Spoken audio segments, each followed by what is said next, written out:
Good afternoon, everyone. Please be seated. Routine proceedings, introduction of bills. The Honourable Minister of, I've been away for a while. The Honourable Minister of Housing, Addictions and Homelessness. Good, Honourable Speaker. I move, seconded by the Minister of Justice, that Bill number 48, the Protection, Detention and Care of Intoxicated Persons Act, now be read a first time.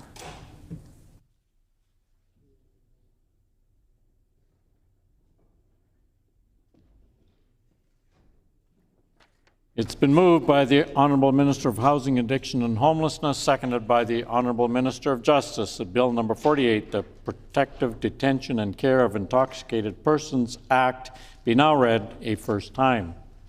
The Honourable Minister of Housing, Addiction and Homelessness.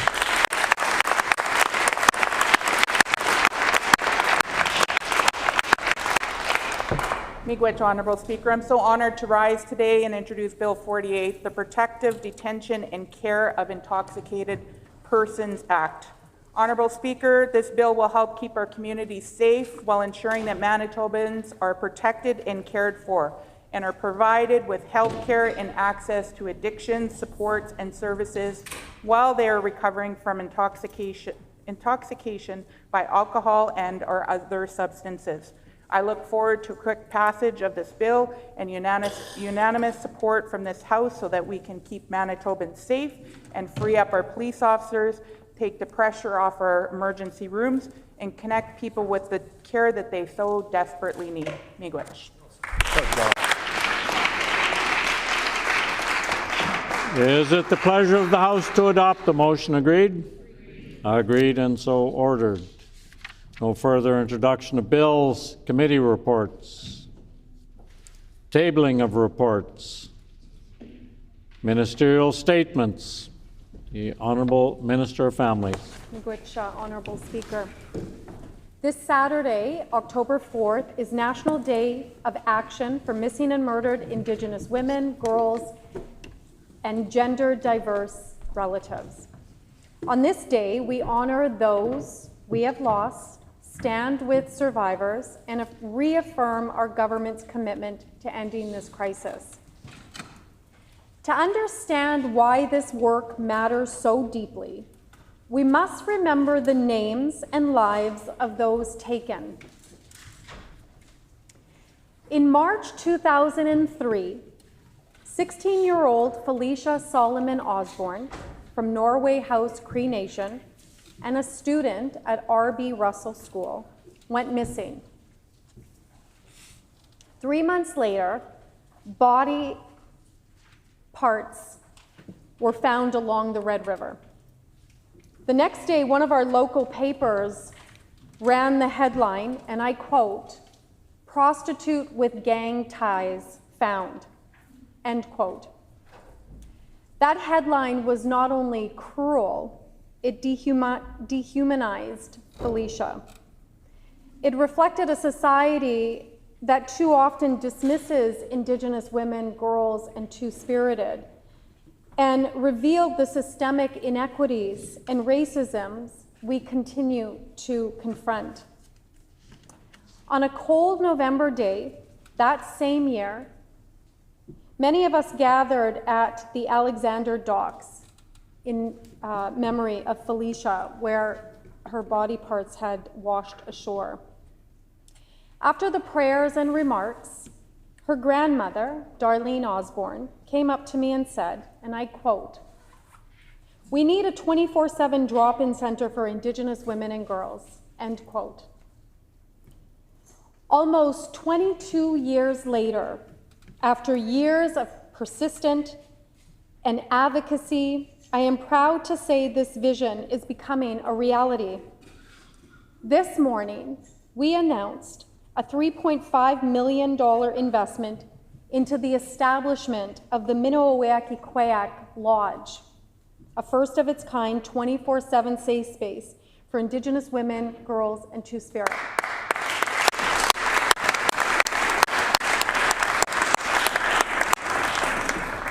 In partnership with Ikwe Wajidowin, this lodge will be a warm and welcoming place of safety where women are met with dignity, where they can connect with culture, and where they can find the support they need. It will also serve as a bridge, a soft handoff, connecting women to housing, healthcare, addictions treatment, cultural healing, and community supports. It is about preventing the next missing or murdered Indigenous woman, girl, or Two-Spirit. But also, it's about helping our relatives heal, rebuild, and thrive. The Minoaweaki-Kwayak Lodge is the cornerstone of our Minoaweaki-Kwayak All Women Doing Well strategy. It's our government's whole-of-government strategy to empower and protect Indigenous women, girls, and Two-Spirit and gender-diverse relatives. Since its launch in November of 2024, this strategy has already directed more than $20 million into community-led projects across Manitoba.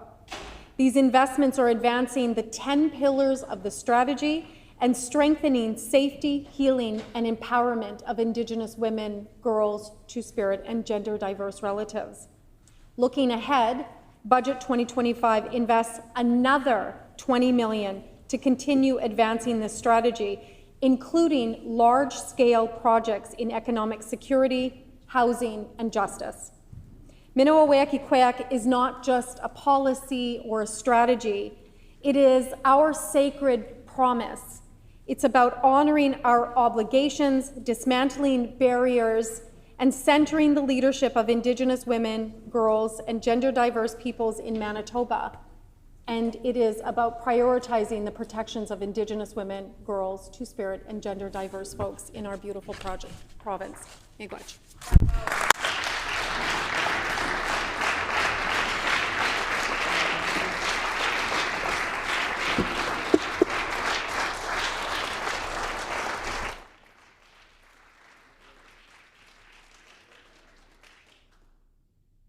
The Honourable Member for Agassiz.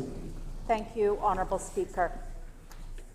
I rise this afternoon to talk about the National Day of Action for Murdered and Missing Indigenous Women and Girls and Gender-Diverse People. I want to begin by saying thank you to all of those who have come to visit the Legislature, share their stories today and every day. There are many events throughout Manitoba that have been created to raise awareness, further dialogue, and create much-needed supports and shared understanding for the loss that so many have and continue to experience. On this Day of Action and Awareness, we bring our attention to MMIWG and 2SLGBTQIA+ people. We need to continue to support our communities and marginalized people who have been hurt by unnecessary violence and hate. The pathway to healing must include making the voices of these communities heard. Honourable Speaker, it is incredibly heartbreaking that because of violence, many Indigenous women and girls go missing or are found murdered. We as legislators still need to do more. It is exceptionally important to give that full and proper recognition for every person who has gone missing. Every single person who goes missing has a family whose lives are forever impacted. Our hearts go out to all of you, those who are missing, those who have loved or love someone who may be missing or have been murdered, and to everyone who still experiences oppression for their sexual orientation. We see you and we hear you. The journey to equality and peace is not without challenges, but I'm confident that we can collectively rise to that challenge, that we can ensure the violence that plagues communities in whatever form, from emotional to physical to monetary, to overcome. We as legislators must support avenues of escape and assistance for victims. We must look past old stereotypes and see the person, not the statistic. We must all do better. And I want to say thank you, Honourable Speaker, and thank you to the MLA for St. John's for bringing the statement forward.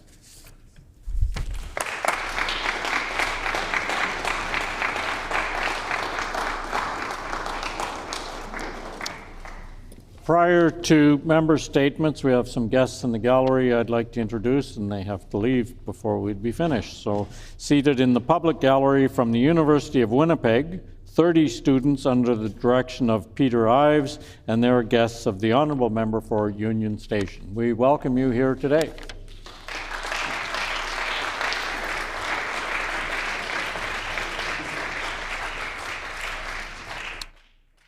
Member statements.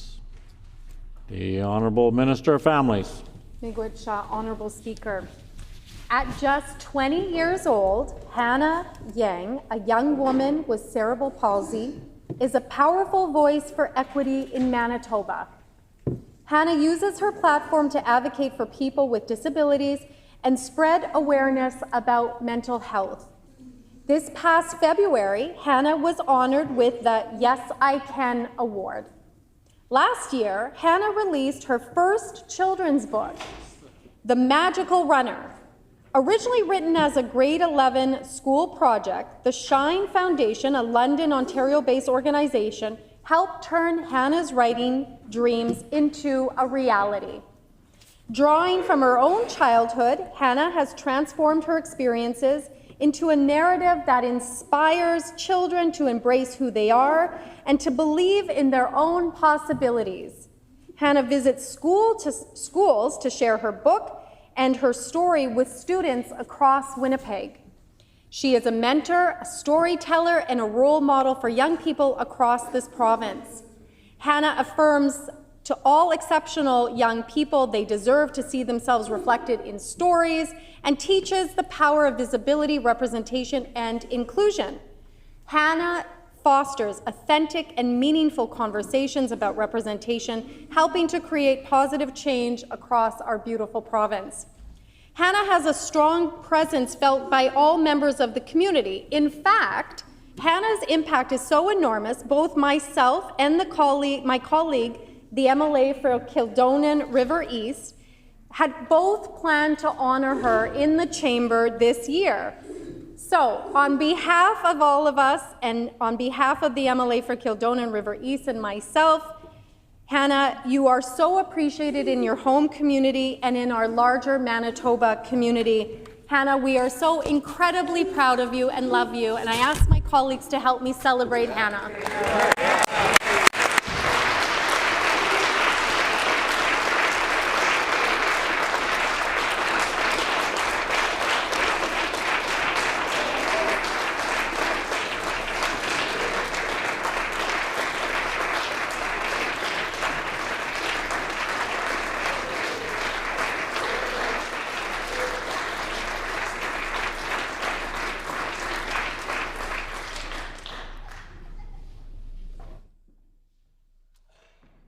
The Honourable Member for Portage-La Prairie.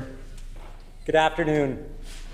Today we gather to recognize a true act of courage, an act that reminds us of strengths, compassion, and quick thinking that define the very best in our community.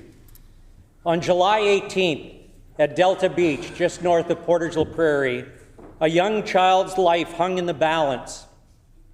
In those terrifying moments, while panic and fear set in, Preston Houle stepped forward.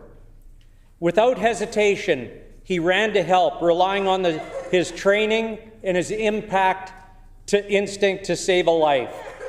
The child was unconscious, pulseless, and in grave danger, but Preston remained calm.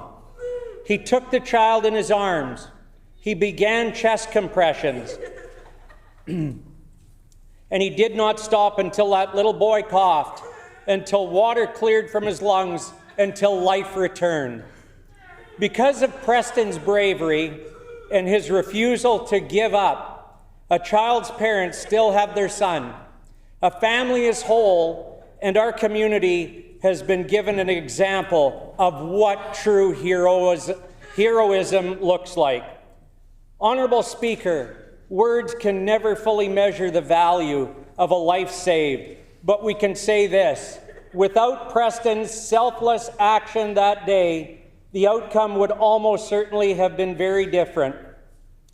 Preston, on behalf of the community and behalf of all Manitobans, thank you.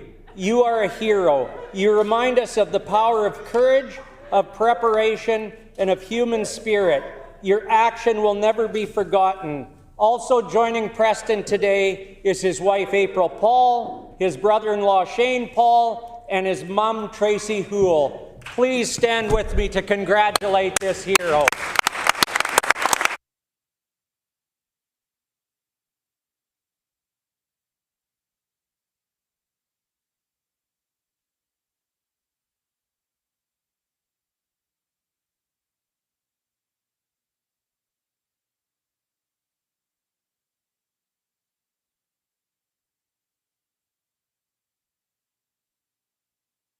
The honourable member for Seine River.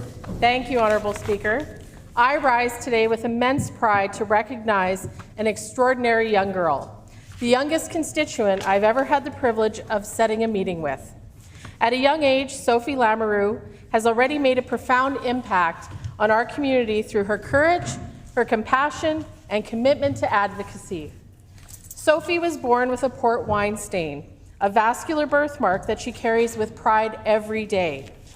This type of birthmark affects approximately 1 in 3,000 children.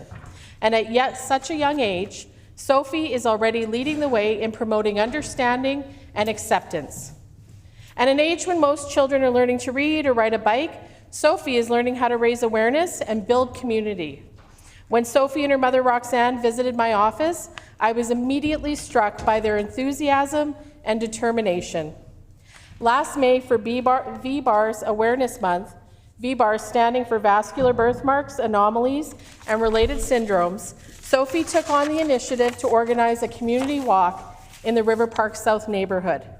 She brought together neighbors, friends, and families to share information, build understanding, and celebrate uniqueness. Her event was more than just a walk. It was a meaningful step towards greater visibility and acceptance for individuals living with vascular birthmarks. Sophie reminded us that inclusion begins with awareness and that even the smallest voice can make a powerful impact. To Sophie, her mother Roxanne, and her family who join us today in the gallery, I thank you. You are role models and change makers. Your efforts have brought our community closer together, and I am honored to represent such inspiring individuals in Seine River. I ask that all of my colleagues rise, join me in celebrating Sophie's remarkable advocacy and wishing her continued success. And I ask the names of all my guests be entered into Hansard.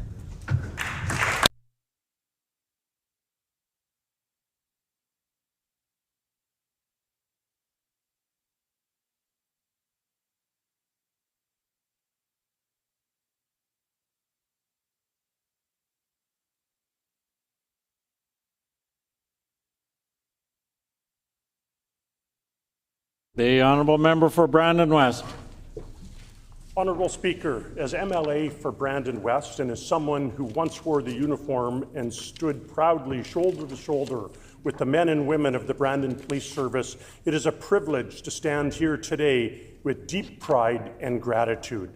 The recent incident at Neelan School tested our community's resilience. It was frightening and uncertain and could have certainly ended up very differently.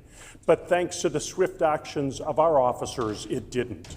I want to especially recognize School Resource Officer Constable Moshe Linoff and Constable Abdi Patel, the first responders on scene. I am pleased to recognize that Constable Abdi Patel, along with his colleagues, is joining us in the gallery today. Your courage and professionalism made all the difference. You didn't hesitate. You acted with clarity, compassion, and a fierce commitment to protect our students and staff. But let me be clear, behind every frontline response is a team of professionals, dispatchers, supervisors, investigators, and support staff. And to every member of the Brandon Police Service, many of whom join us in the gallery today, your dedication and quiet strength do not go unnoticed. You confronted an armed, aggressive attacker, showed supreme discipline, exercised expertise in your training and dedication to the protection of the citizens and the preservation of life. Your collective actions saved many lives, and we owe you all a debt of gratitude. On behalf of myself and all of my colleagues, know that your commendable actions are truly appreciated. I know the toll this work can take, the long nights, the missed family moments, and emotional weights of running towards danger. And I also know that you do not do it for recognition, but because you believe in protecting our community. Today, we thank you, we stand with you, not just in moments of crisis, but every day. Brandon is safer because of you, and I'm proud to call you colleagues, friends, and heroes. Thank you.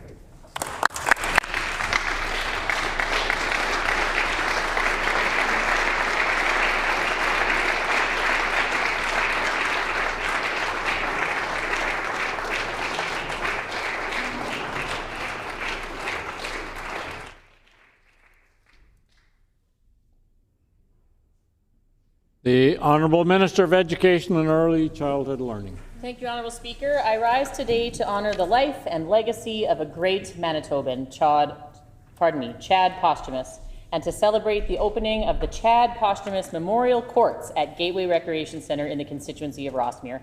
Chad's basketball career was nothing short of remarkable. He played professionally across Canada and around the world, including representing Canada on the men's national 3x3 team. Chad was the very first player signed to the Winnipeg Sea Bears and proudly took on the role of captain during the team's inaugural season in 2023. His sudden passing in November of 2024 was a profound loss for our community, felt deeply by his family, his teammates, and the entire basketball community in Manitoba and across Canada. But beyond his athletic success, what defined Chad's legacy was his kindness, his humility, and his dedication to our community. Chad served as an ambassador for kids sport. He acted as a mentor for youth, and he was a strong advocate for others who, like him, lived with type 1 diabetes. That's why our community is so proud that this new basketball court in Rossmere will bear his name. Chad began his basketball journey at the Gateway Recreation Centre and was a graduate of River East Collegiate, where he earned the nickname the Beast from River East while playing for the River East Kodiaks.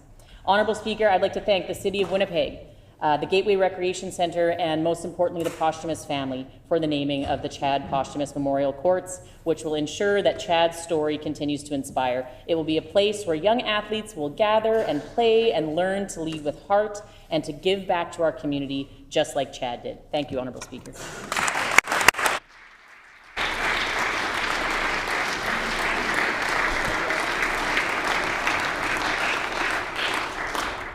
Prior to oral questions, there are guests in the public gallery that I'd like to introduce. I'll draw the attention of all honourable members to the public gallery, where we have with us today from the Brandon Police Service, Chief Tyler Bates, Deputy Chief Greg Hebert, Constable Darcy Ruskin, Constable Selina Samgelski, Constable Abby Patel, who are the guests of the honourable member for Brandon West. And on behalf of all honourable members, we welcome you here today.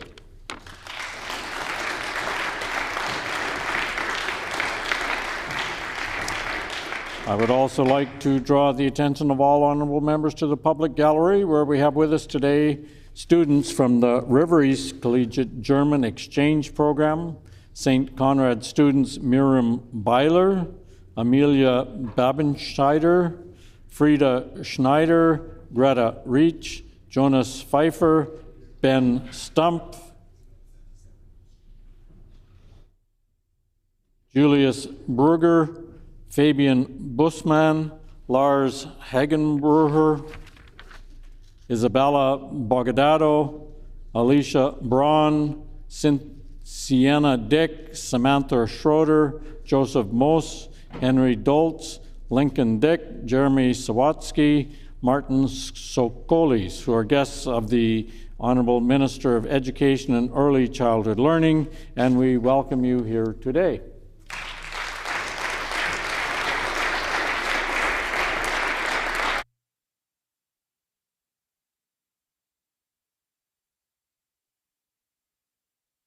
The Honourable Member for Brandon East.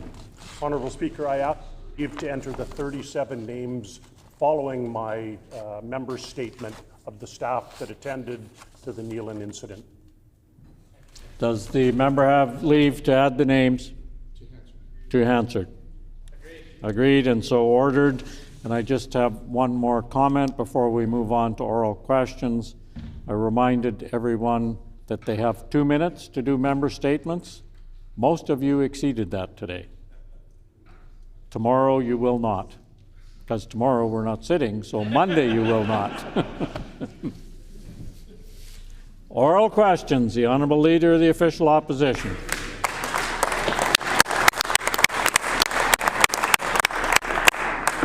Honourable Speaker, I want to start by quoting this Premier's absurd comments from yesterday, and I quote, "You should not be protesting a Minister of the Crown's right to serve the people of Manitoba," end quote. I want to be very clear for the Premier, his ministers, and everyone on that side of the House. None of us have the right to be in this chamber. It is a privilege, it is an honor, and it is a responsibility that we must live up to and earn every single day. The Manitobans do have every right to show up and express their opinion, their freedom of speech and protest if they so choose, without the Premier aggressively challenging Manitobans, saying, and I quote, "If they have a problem, come see me," as if he wants to fight them. Will the Premier apologize and retract his comments from yesterday, or, like his Minister of Families, does he think that those that disagree with him are not allowed to exercise their rights for freedom of speech and protest? The Honourable First Minister. Well, the PC Party of Manitoba should have recognized the red flag with this guy when he was always talking about himself around the cabinet table. And now you see here in question period, it's all about him, it's all about him. Guess what? It's not about you, it's about you, the people of Manitoba. Let's quit talking about politicians and let's talk about the issues. You know why they want to talk about politics instead of the issues? Because what we've done so far in government is hire 3,400 frontline healthcare staff, 1,100 nurses, 285 doctors. We've reopened emergency rooms. We've hired 36 new police officers in the city of Winnipeg, 1,600 new educators. We cut the gas tax, we cut property tax, we cut income tax, we cut the payroll tax. Right. No wonder they want to talk about themselves, because if they ever talk about us, Manitobans will be nodding their head and say, yep, we're on board with the NDP plan. Hey!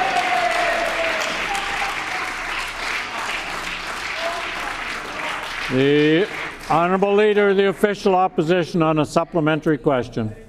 Childish jokes, insults by this Premier. Not once did he mention anything I asked him about: democracy, rights to protest, freedom of speech, and his failed Minister of Families. I quote from Hansard, "It's important to uphold the constitutional right of all Manitobans to peacefully protest and ensure it does not improperly restrict anyone's freedom of speech. However, we must remain vigilant in balancing between protecting people on the legislative grounds and allowing people's rights to protest, even if this protest is something that we disagree with," end quote. Who said that, Honourable Speaker? Oh. This failed Minister of Families, right here in this very chamber.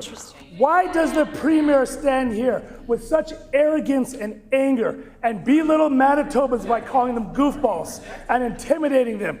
Will he stand up today and apologize for calling Manitobans goofballs? Here, here, here, here.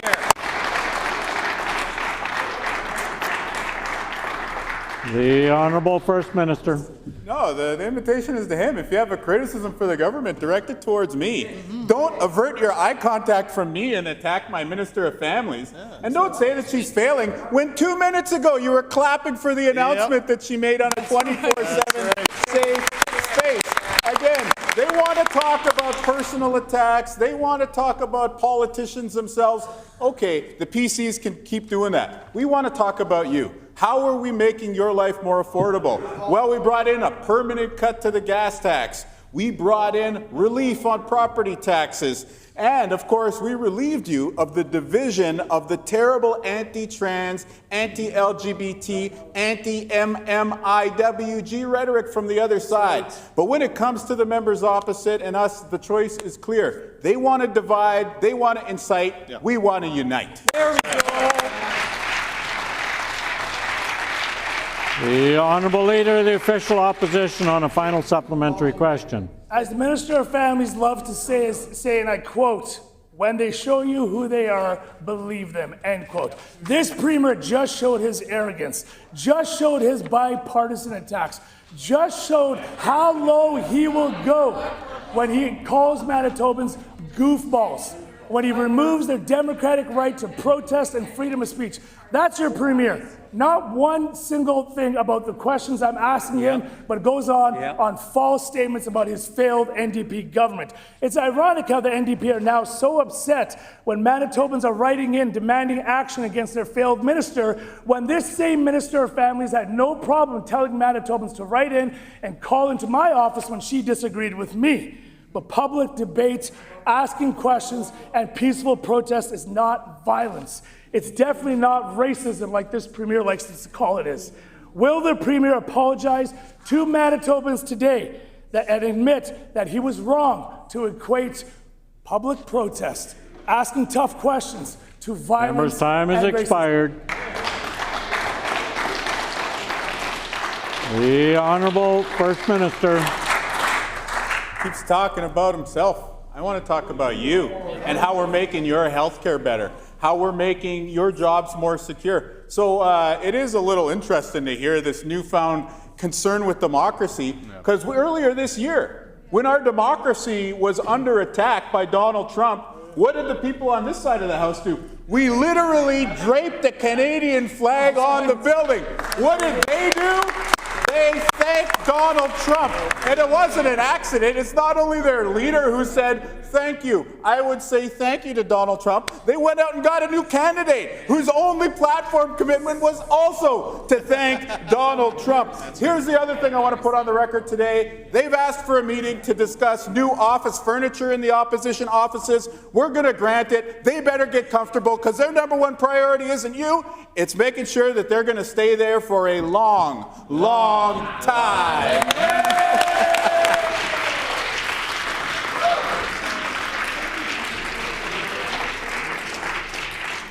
The Honourable Leader of the Official Opposition on a new question. Honourable Speaker, I've been very clear. It is our job on this side of the House to ask questions, to hold this failing NDP government to account. Not once in those last three questions did the Premier even come close to answering one single question. Nope. This is a failed Premier and a failed NDP government. The Premier would rather talk about identity politics, but I will call it out each and every time for him and his failed ministers on that side of the House.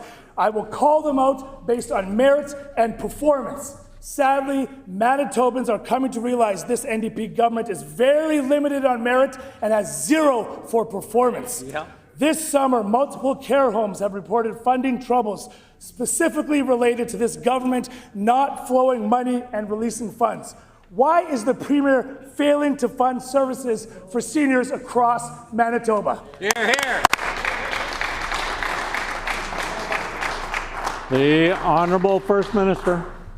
Okay, setting aside the terrible wandering preamble, there was actually an issue brought forward in this one. But I'm really surprised that the PCs want to talk about personal care homes. Yeah. Because you know how many personal care home beds they built while that member was sitting at the cabinet table? Do you know how many beds they built through the entirety of 2 terms in office? Do you know how many beds they built in every single community across Manitoba? Well, I'll tell you this, Honourable Speaker. It's right here in the palm of my hand. No, actually, it's right there on the end of my finger. No, actually, it's right here in all of our heads. It's completely imaginary. They never built a single personal care home bed ever. We're building the personal care home in Arbor. We're building the personal care home in Transcona. And guess who's crossing the floor soon? Because we're building a personal care home in Lac de Bonnie, too.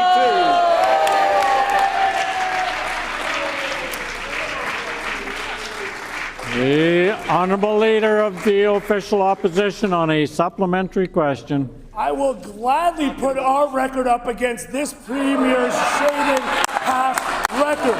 We have built thousands of personal care homes on Order. this side. All they've done is stole the hard work of the previous PC government and re-announced them like they did something. I will table a letter today that shows systematic, and I quote, systematic failures and financial negligence, end quote, by this NDP government and failed health minister from a personal care home right here in Manitoba in the backyard of the Minister of Health's riding, Union Station. Wow. So my question is simple for the Premier. Maybe you can actually answer it. And I quote from the letter I just tabled. Are systemic failures and financial negligence really the best he can do? End quote.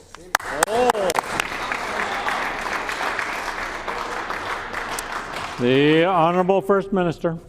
So again, Honorable Speaker, there are more beds in the lost city of Atlantis than they ever built during their time in office. All of our guests in the chamber today each have built more personal care home beds than the members opposite did in their time in office. They didn't build not only a single bed, we actually lost personal care home beds during their time in office. In fact, there was actually, and I don't want any laughs or heckling here, there was a humanitarian crisis. There was a humanitarian crisis at the Maples Personal Care Home while they were in charge of our healthcare system. It was an abomination. We are fixing the damage. We are building beds, we are building personal care homes, and we're making sure that seniors get what this issue is really about: care, dignity, and compassion. I got care, dignity, and compassion for seniors every day, and I'll never have any for those who seek to divide Manitoba. The Honourable Leader of the Official Opposition on a final supplementary question. I bring forward a serious issue of personal care homes in this province and underfunding by this NDP government. What does the Premier do? He stands up and makes jokes. The lost city of Atlantis. Wow. We have personal care homes that are closing under this NDP government, and he stands up and makes jokes. It's embarrassing, it's wrong, he has to stop. The NDP vilified the Lions Club when they sold senior housing to continue to operate the personal care home, but now they are actively undermining that same care home and many others with delayed and insufficient funding. I tabled that letter for the Premier. The Health Minister won't meet with them. The Premier calls Manitobans goofballs for protesting. The Premier calls members on this side of the House racist for asking tough questions. If you won't meet with them, you won't talk to them, you won't answer questions, you have no right to be here. Will the Premier and Health Minister meet with Lions House today? Here, here.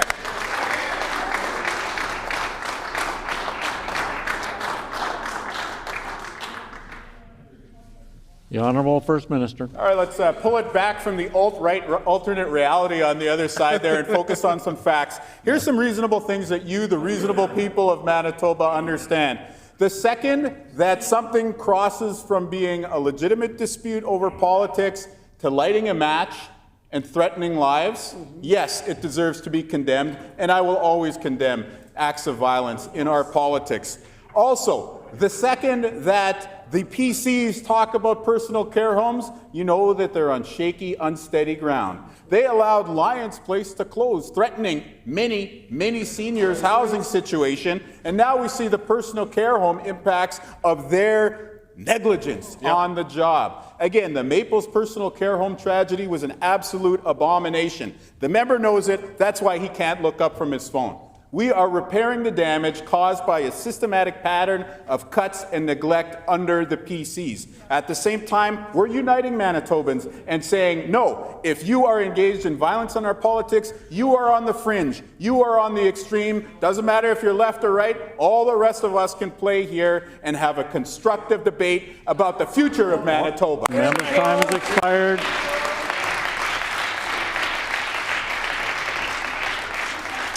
If you could stop the clock for a moment, please. There's some guests in the gallery that are leaving right away, so I want to acknowledge them. We have seated in the public gallery from the University of Winnipeg 30 students under the direction of Peter Ives, and their guests of the Honourable Member for Union Station.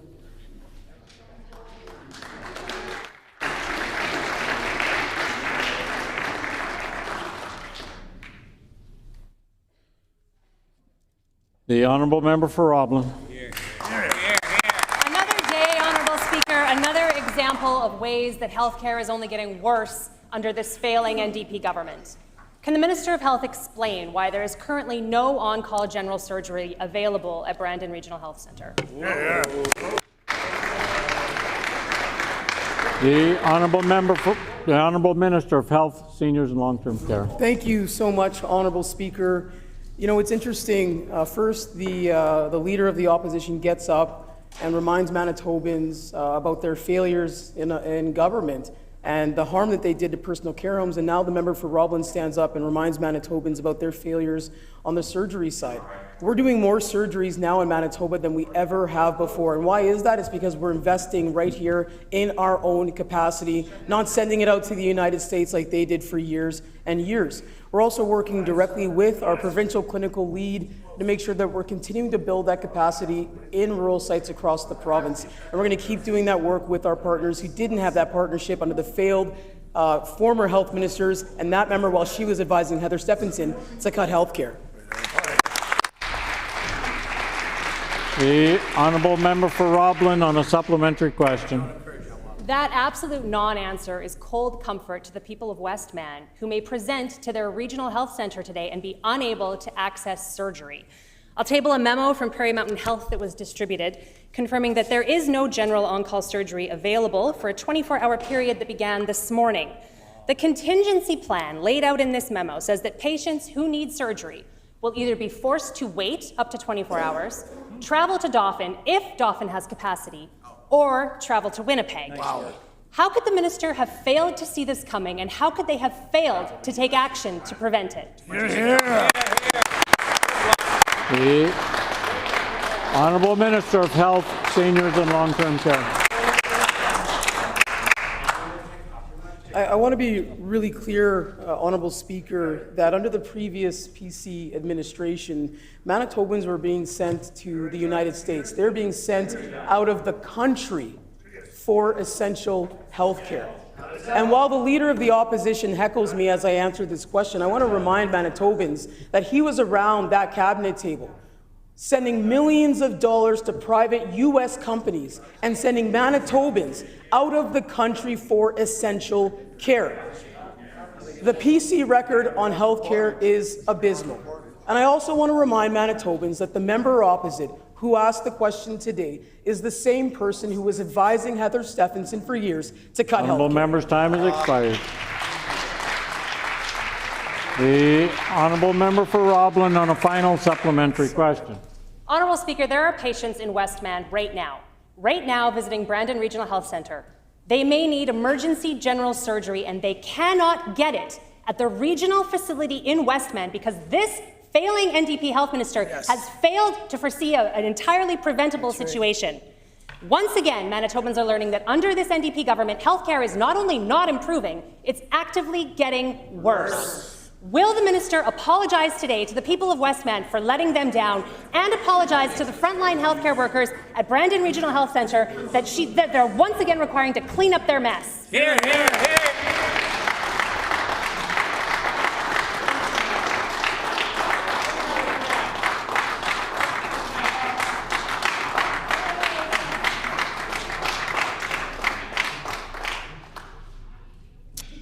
The honourable Minister of Health, Seniors and Long-Term Care.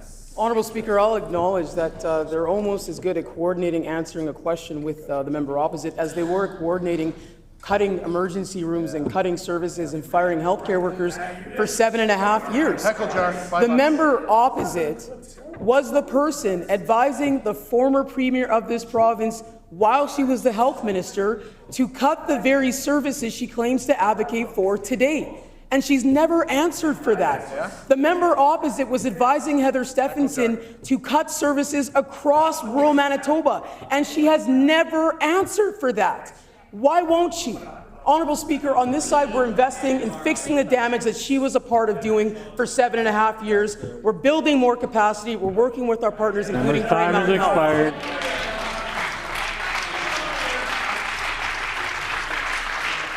The honourable member for Brandon West.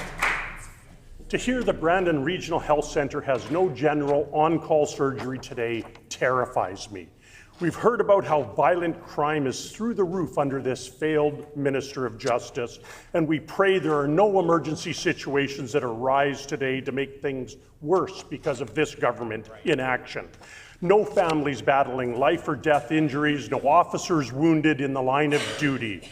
To my fellow MLA, the Minister of Municipal Relations, how has this government allowed this to happen? When was he made aware of this unprecedented situation?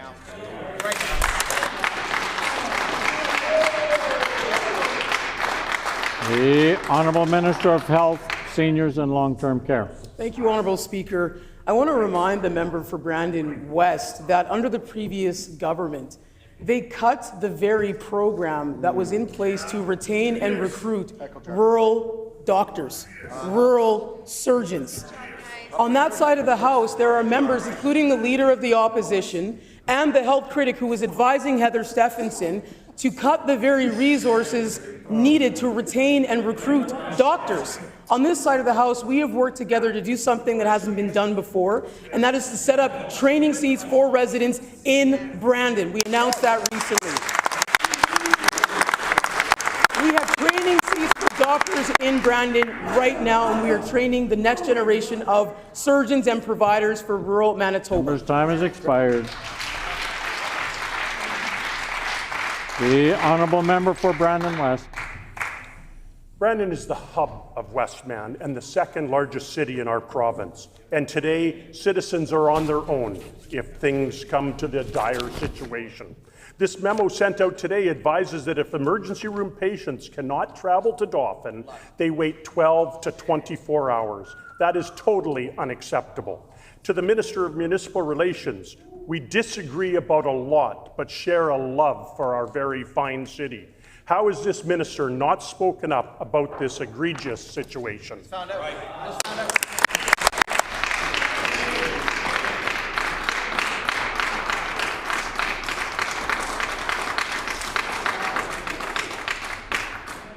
The Honourable Minister of Health, Seniors and Long-Term Care. The residents deserve care in their community when they need it.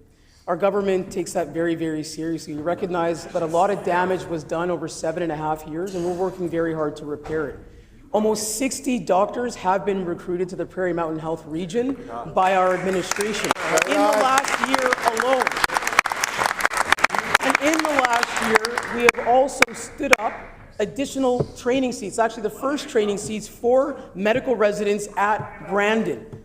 Work is happening right now to make sure we expand that capacity even further.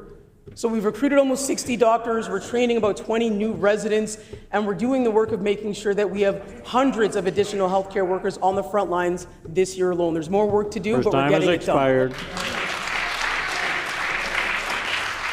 The Honourable Member for Brandon West on a final supplementary question. When we talk about wait times, we're talking about real people. Today, we're talking about people's deepest fears in our healthcare system, that when they need help, when that time are the darkest and they're on their own. This government's solution to staffing crisis in Brandon is highway medicine. The people of Brandon East need to hear it from their own MLA. Why has he left them high and dry? Why has he not spoken out about this unacceptable staffing position? Why has he not intervened, and why is this Premier muzzling him today?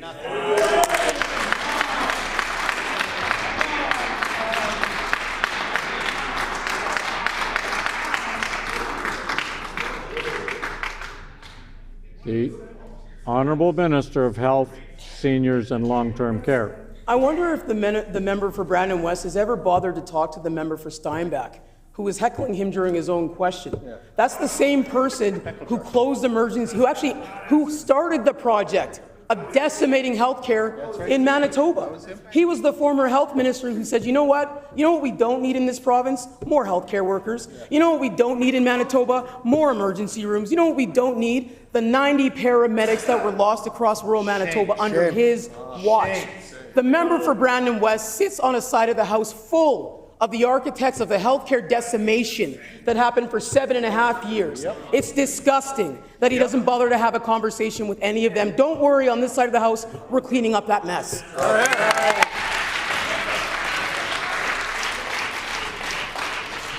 The honourable member for Borderland. This Premier has shown a clear pattern of disrespecting Manitobans with whom he disagrees.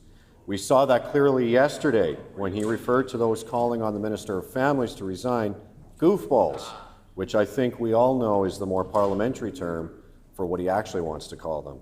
He doesn't respect the right of Manitobans to think for themselves or make their own decisions. He made that clear this summer when he signed an agreement with union bosses dictating he freeze out open shop contractors. Simple question. Does the Premier think that non-unionized workers and tradespeople are also goofballs?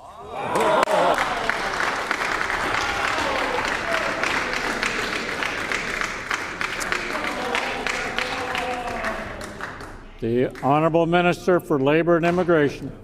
Thank you, Honourable Speaker, and I'd like to thank the opposite member for that very important question.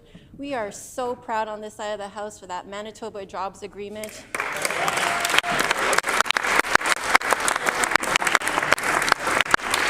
And if members opposite cared about Manitobans and Manitoban jobs, they'd be up as well.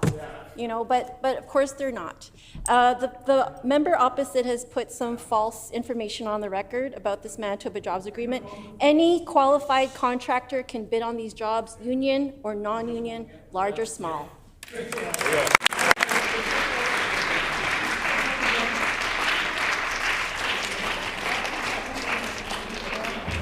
Order, please. Let's all just have a little pause and calm down so that we can actually hear what's being said. The honourable member for Borderland. Well, maybe the minister wants to check with the Premier, because that's not what he told the folks gathered at the Manitoba Heavy Construction Association breakfast just days ago. In fact, the Premier actually put Manitobans into groups, which in his words, he said, were unionized Manitobans, then Manitobans, and then Canadians. And so that's the typical NDP approach. Your rights depend on the group that you belong to. 80% of Manitoba's construction sector is non-unionized. Why is the Premier preventing them, these Manitobans, from working?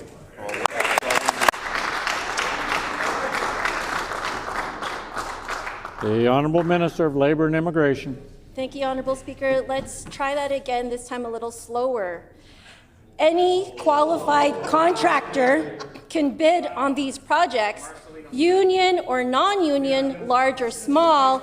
The only difference is that once on site, everyone plays by the same rules. A single collective agreement that guarantees industry standard wages, benefits, and conditions for all workers. And finally, getting rid of this PC tradition of out-of-province license plates on these very, very important infrastructure projects for our province that all Manitoba workers should be doing instead of out-of-province workers.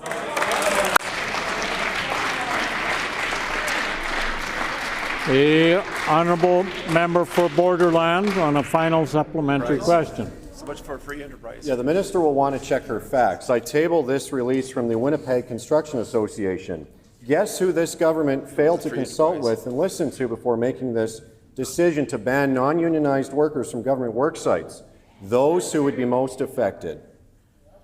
It isn't one Manitoba when the government is picking winners and losers. Will the Premier admit that by dividing Manitobans into groups and then treating them differently, his talk of one Manitoba is a farce?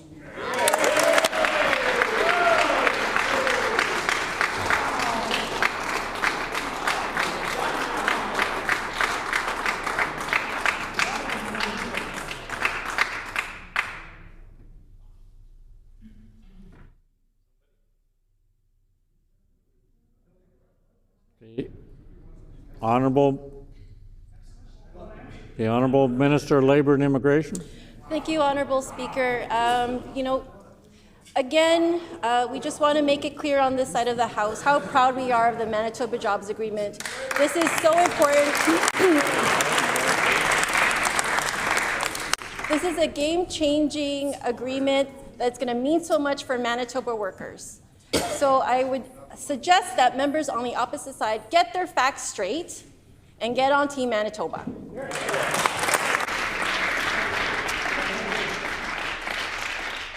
The honourable member for La-Vérendrye. Thank you, Honourable Speaker. It feels great to be back in this chamber to see all my colleagues, including the Minister of Agriculture, who I address my first question. It's going to be a simple one. I'm just looking for a number. Since China, our biggest canola customer, has slapped a 75% tariff on Canadian canola, how many new markets for that world-class Manitoba canola has this minister successfully opened up for Manitoba farmers?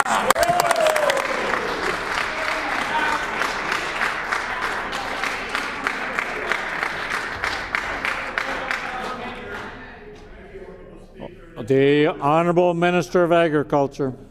Thank you, Honourable Speaker, and it's my pleasure to entertain the first agriculture question that I had to deal with, and it's my pleasure. Congratulations to the newly appointed critic of agriculture.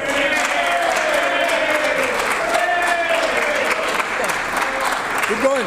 Honourable Speaker, you know what? More importantly than what I've previously said is let's show our appreciation to the agriculture producers in the province of Manitoba and what they've had to do for the last number of years, an opportunity that we're here as a government to listen to the producers, and we're going to work with the producers, not listen to what the previous government did when they were in power, almost to the point they shut them down the offices, we open offices up, and that would be the mask office.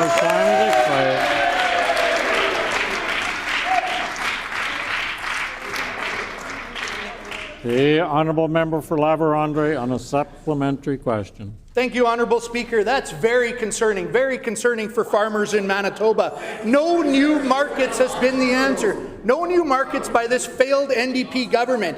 I find that very concerning and a little surprising, considering that the U.S. has been largely shut out of the Asian market.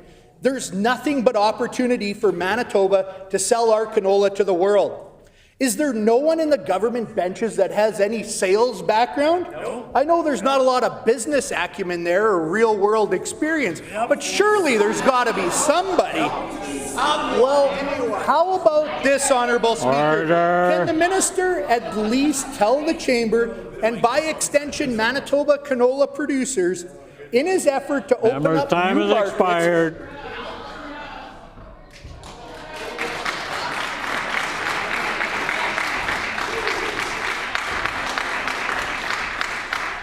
The Honourable Minister of Agriculture.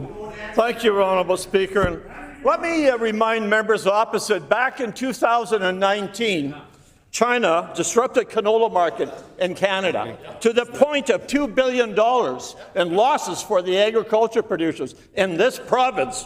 Can you honestly tell me, what did the PC party do at that time? They absolutely did nothing. They sat quiet and want to lead by example. I question members opposite. What the heck did they do when the canola situation come against them back in 2019?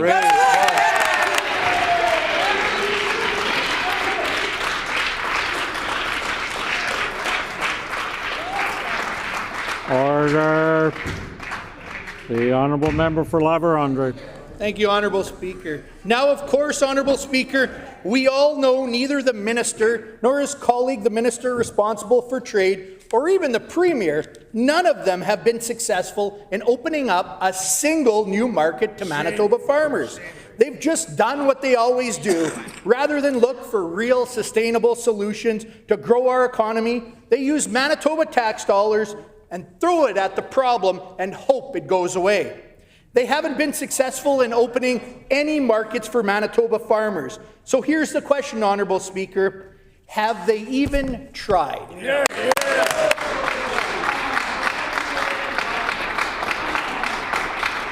The Honourable Minister of Agriculture. Thank you so much, Honourable Speaker. And our Premier wrote a letter and contacted the federal government as soon as the tariffs come into play. Order. That was the first request. And let me educate members opposite. during the FPT that we hosted this year in Manitoba, we had numerous conversations with all agriculture ministers across Canada, including the federal agriculture minister. And obviously what's being said today and questioned by members opposite, we had the premier from Saskatchewan go to European countries, to China. Unfortunately,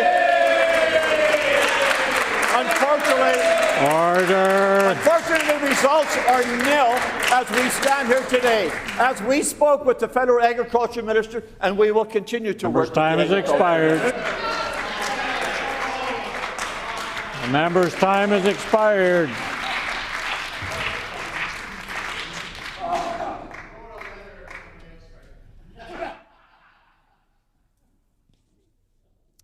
Order, please. Seems a long time ago that I asked us all to stay a little calmer, but apparently we've forgotten. The Honourable Member for Tyndall Park.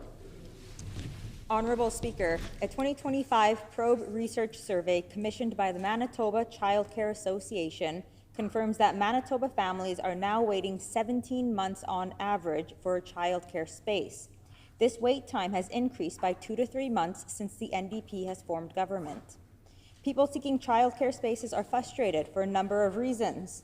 One reason being it prevents many parents from returning to the workforce. In fact, the same survey shows 52% of respondents delayed going back to work due to childcare unavailability. What protections is this government putting in place for parents who cannot find childcare and therefore cannot return to work?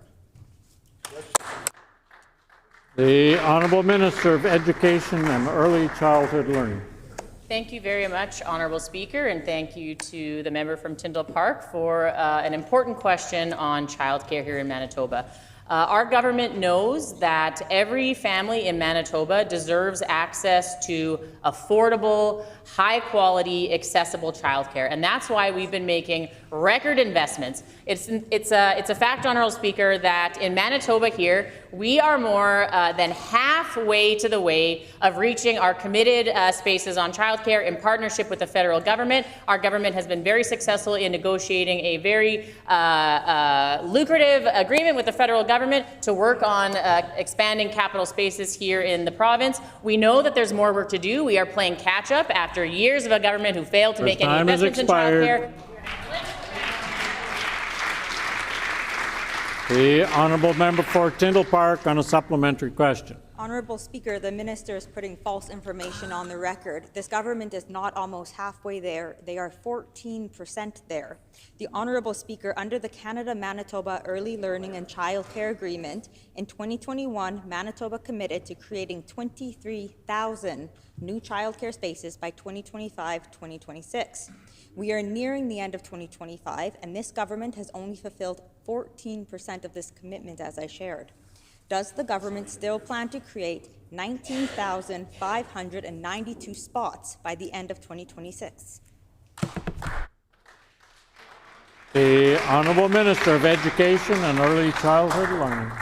Our government has been making incredible progress on childcare. We absolutely admit that there is more work to do, that there are families here in Manitoba that are still in need. After years of a failed PC government that failed to make any progress and any investments on childcare, chose instead to give childcare contracts to their friends and their donors. On this side of the House, we are investing in communities, we're investing in schools, and we are investing in families and kids here in Manitoba. The fact of the matter is, when it comes to the spaces we have open and the capital projects we have committed to, we are in fact halfway to reaching our goal in partnership with the federal government. We are going to keep delivering for Manitobans, and we are going to keep delivering for every single child here in Manitoba so they have access again to the high quality, affordable childcare here in Manitoba. Time has expired.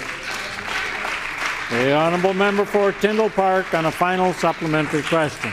Thank you, Honourable Speaker. Parents currently have to connect with multiple childcare centres, often all over the place, just to apply for childcare spaces that sadly they may never even hear back from. This takes up time, resources, and can be incredibly frustrating and overwhelming for any parent. Will this government help parents in Manitoba by bringing back the online registry that was retired to better assist parents who are searching for childcare options? The Honourable Minister of Education and Early Childhood Learning. Thank you, Honourable Speaker. And again, I thank the member opposite for this important opportunity and question so that we have the chance to talk about childcare in Manitoba. And we are making progress on our spaces, Honourable Speaker. But in order to be able to get children into those spaces, what we have to do is make sure that we have the early childhood educators to work in those childcare centres and to work in those spaces that we are expanding. So we have increased the wages of childcare workers here in Manitoba by up to $5 an hour.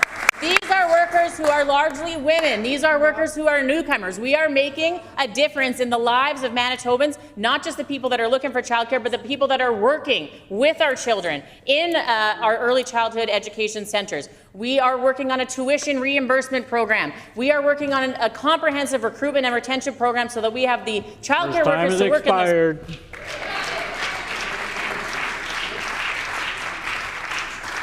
The Honourable Member for Seine River. Honourable Speaker, Manitobans know that exactly 2 years ago, the former PC government broke the law and violated our Constitution. The Independent Ethics Commissioner was clear. Heather Stephenson, Cliff Cullen, the member for Red River North, and the PC House Leader violated the will of Manitoban voters after the 2023 election, all while their current leader cheered them on from his cabinet seat. From top to bottom, there's too much corruption in the PC Party of Manitoba. Can the minister reveal more about this disturbing abuse of law by the PCs? The Honourable Minister of Environment and Climate Change. Thank you to the member for Seine River for the question. The ethics report has brought to light disturbing and consistent pattern of corruption within the PC Party. For the first time ever, charges have been laid. Heather Stephenson is charged $18,000, Cliff Cullen is charged $12,000, and the member for Red River North is charged $10,000. And let's be clear, the pattern of corruption never left, even when the PCs had a chance to come clean. During his investigation, the commissioner found Heather Stephenson's story wasn't lining up with the facts. The PC's House Leader had no credibility, and Cliff Cullen's testimony flew in the face of the evidence. 2 years later, they haven't changed. It's clear to all Manitobans there's too much corruption in the PC Party.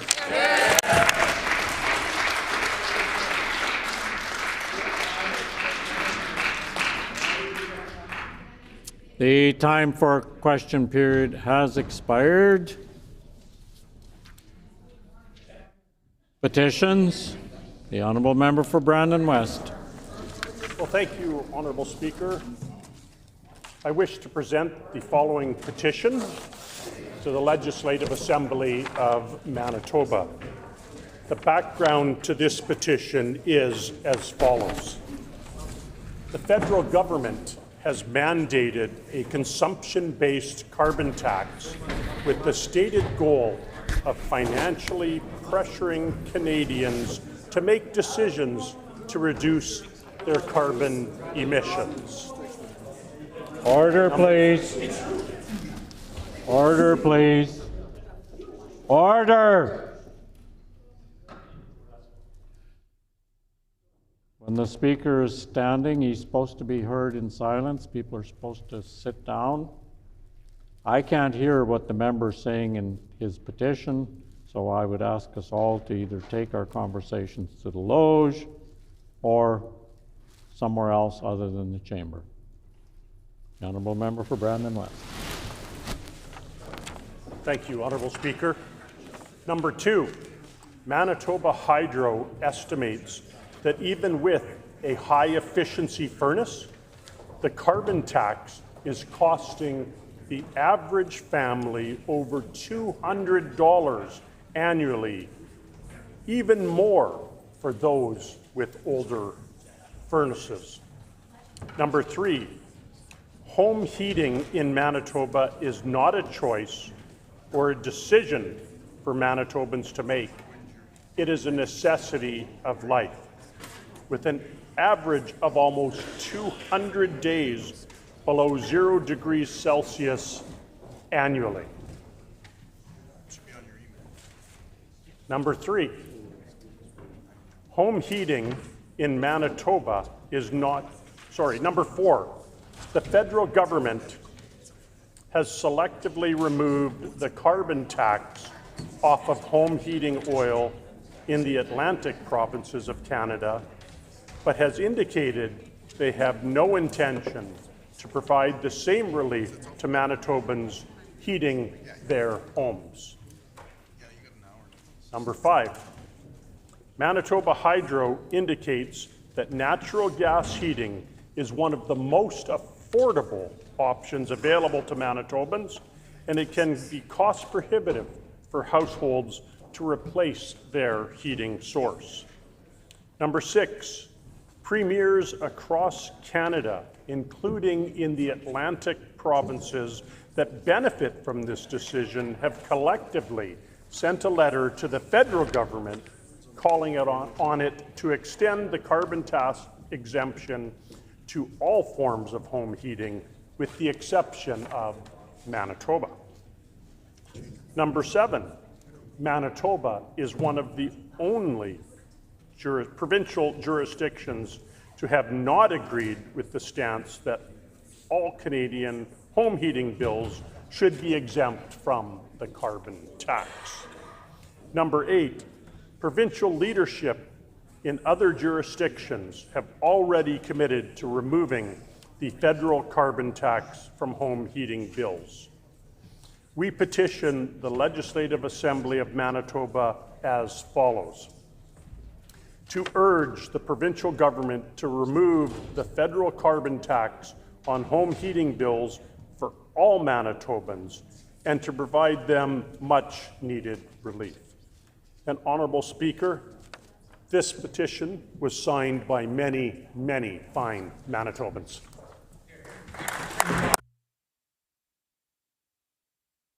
The honourable member for Midland. I wish to present the following petition. The background to this petition is as follows. 1.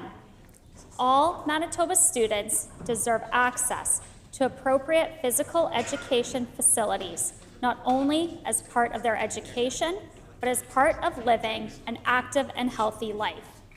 2. The current gymnasium at Elm Creek School is insufficient for the needs of the student population. Physical education classes are overcrowded, and there is insufficient space for whole school assemblies and events. 3. The current gym structure is aging and showing the impact of years of usage. Parents have significant safety concerns of the physical space and the aging electrical systems. 4. Uneven and heaving floors pose a safety risk for students participating in physical education classes or sports. 5. The existing ventilation system was designed to meet old standards for a smaller student population and poses serious risks for students. 6. The current facility is the only option available to students, and should it become inoperable, students at Elm Creek School would be deprived of physical education spaces. 7.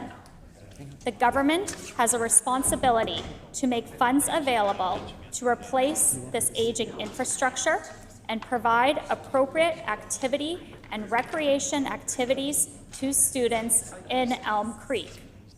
We urge the Legislative Assembly of Manitoba as follows: to urge the Government of Manitoba to immediately work with the Prairie Rose School Division to begin the process of replacing the gymnasium facilities at the Elm Creek School in consultation with parents and the community. This is signed by Colin Penner, Craig Frost, Scott Penner, and many, many more Manitobans. Great job. The honourable member for Agassiz. Thank you, Honourable Speaker. I wish to present the following petition to the Legislative Assembly of Manitoba. The background to this petition is as follows. Number 1, all Manitobans deserve to feel safe in their homes and communities. Number 2, Throughout Manitoba, rural communities are seeing dramatic increases in criminal activities targeting individuals and property, which has eroded their sense of safety. Number 3, though communities pay taxes for RCMP coverage, many have lost local policing as RCMP detachments consolidate. This situation is unacceptable to communities who expect a level of service and police protection. Number 4, the lack of community policing has led to many Manitobans losing faith in the rule of law and the availability of emergency services when they are needed. Number 5, the provincial government has a responsibility to act and ensure that communities receive adequate service and coverage from the police resources. We petition the Legislative Assembly of Manitoba as follows: to urge the provincial government to immediately work with the RCMP to restore rural community policing and provide adequate resources to protect Manitoba communities. This petition has been signed by many Manitobans: Gordon Coots, Lorette Ferrier, and Neil Porosky. Thank you.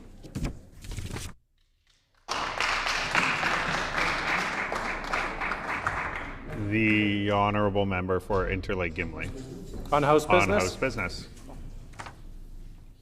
Honourable Speaker, pursuant to Rule 34.8, I am announcing that the private member's resolution to be considered on next Thursday of private members' business will be one previously put forward by the honourable member for Roblin. The title of the resolution is School Tax and Education Property Tax Increases. It has been announced pursuant to Rule 34(8), I am announcing that the private member's resolution to be considered on the next Thursday of private members' business will be one previously put forward by the honourable member for Roblin. The title of the resolution is School Tax and Education Property Tax Increases. Back to petitions, the honourable member for Interlake Gimli. Honourable Speaker, I wish to present the following petition.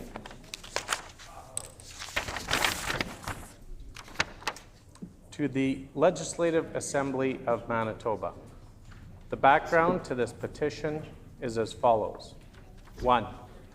The province of Manitoba has filed paperwork with the federal government proposing the establishment of a drug injection site for illegal drugs at 200 Disraeli Freeway without sufficient public consultation. 2. The decision to locate the facility at 200 Disraeli was made despite that the site is located in the immediate vicinity of a daycare center, a high school, and multiple community gathering sites, including churches and cultural institutions. 3. Residents, business owners, and community organizations have raised concerns that the location is incompatible with nearby institutions serving thousands of youth and families, and believe it will erode public safety and confidence in the area. 4. Existing community consultation specifically ignored concerns about public safety and were criticized by community members for being artificial and scripted. 5. The provincial government has failed to introduce legislation and regulations to control where drug injection sites can be located. 6. Other provinces are closing drug injection sites and adopting a recovery model following the expertise of groups such as the Canadian Centre of Recovery Excellence. 7. This decision to ignore the experts will leave people suspended in addiction and will not give Manitobans their lives or their loved ones back. 8, the provincial government has failed to fund and operate any treatment or additional rapid access to addictions medicine clinics to break this cycle. We petition the Legislative Assembly of Manitoba as follows. 1, to urge the provincial government to cancel drug injection sites in the Point Douglas community, including the proposed location at 200 Disraeli Freeway. 2, to urge the provincial government to legislate that no further site will be proposed without community support. This petition has been signed by many, many, many Manitobans. Thank you, Honourable Speaker.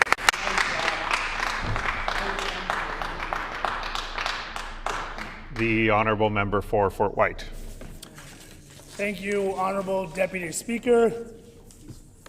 Honourable Deputy Speaker, I wish to present the following petition. To the Legislative Assembly of Manitoba, the background to this petition is as follows. Kelly Verway, number 1. Kelly Verway, a beloved young woman from Portage la Prairie, Manitoba, was tragically killed in a car crash caused by a repeat violent offender with a long criminal history. Number 2, despite repeated violations of his bail conditions, the offender was free to roam the streets and to ultimately claim Kelly's life. This tragedy was entirely preventable. Number 3, while the criminal code falls under federal jurisdiction, provinces have been given the responsibility for the administration of justice, allowing for meaningful provincial action on bail reform to ensure public safety. Number 4, other provinces have taken proactive steps to strengthen bail enforcement, but Manitoba has not used all of the available tools to address this issue effectively. Number 5, the provincial government has the ability and the responsibility to advocate for and implement measures that protect its citizens by ensuring that repeat violent offenders are not released into our communities without proper safeguards. Number 6, immediate action is required to close gaps in the justice system that allow dangerous criminals to remain free, which puts innocent Manitobans at risk.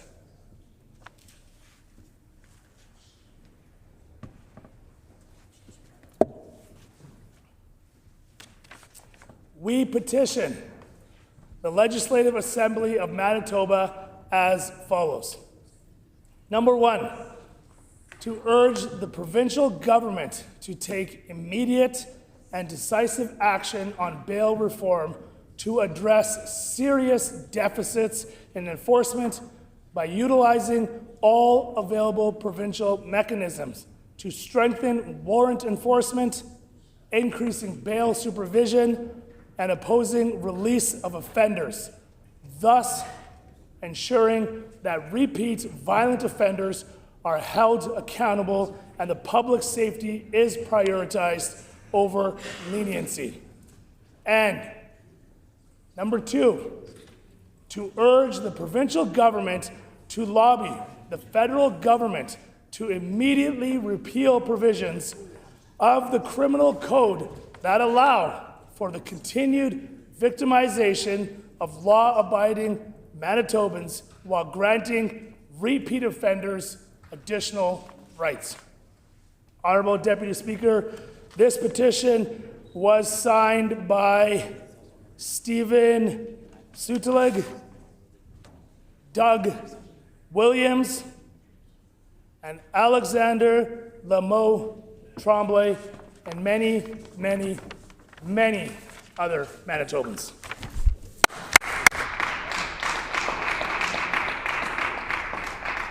The honourable member for Portage-La Prairie. Thank you, Honourable Deputy Speaker. I wish to present the following petition.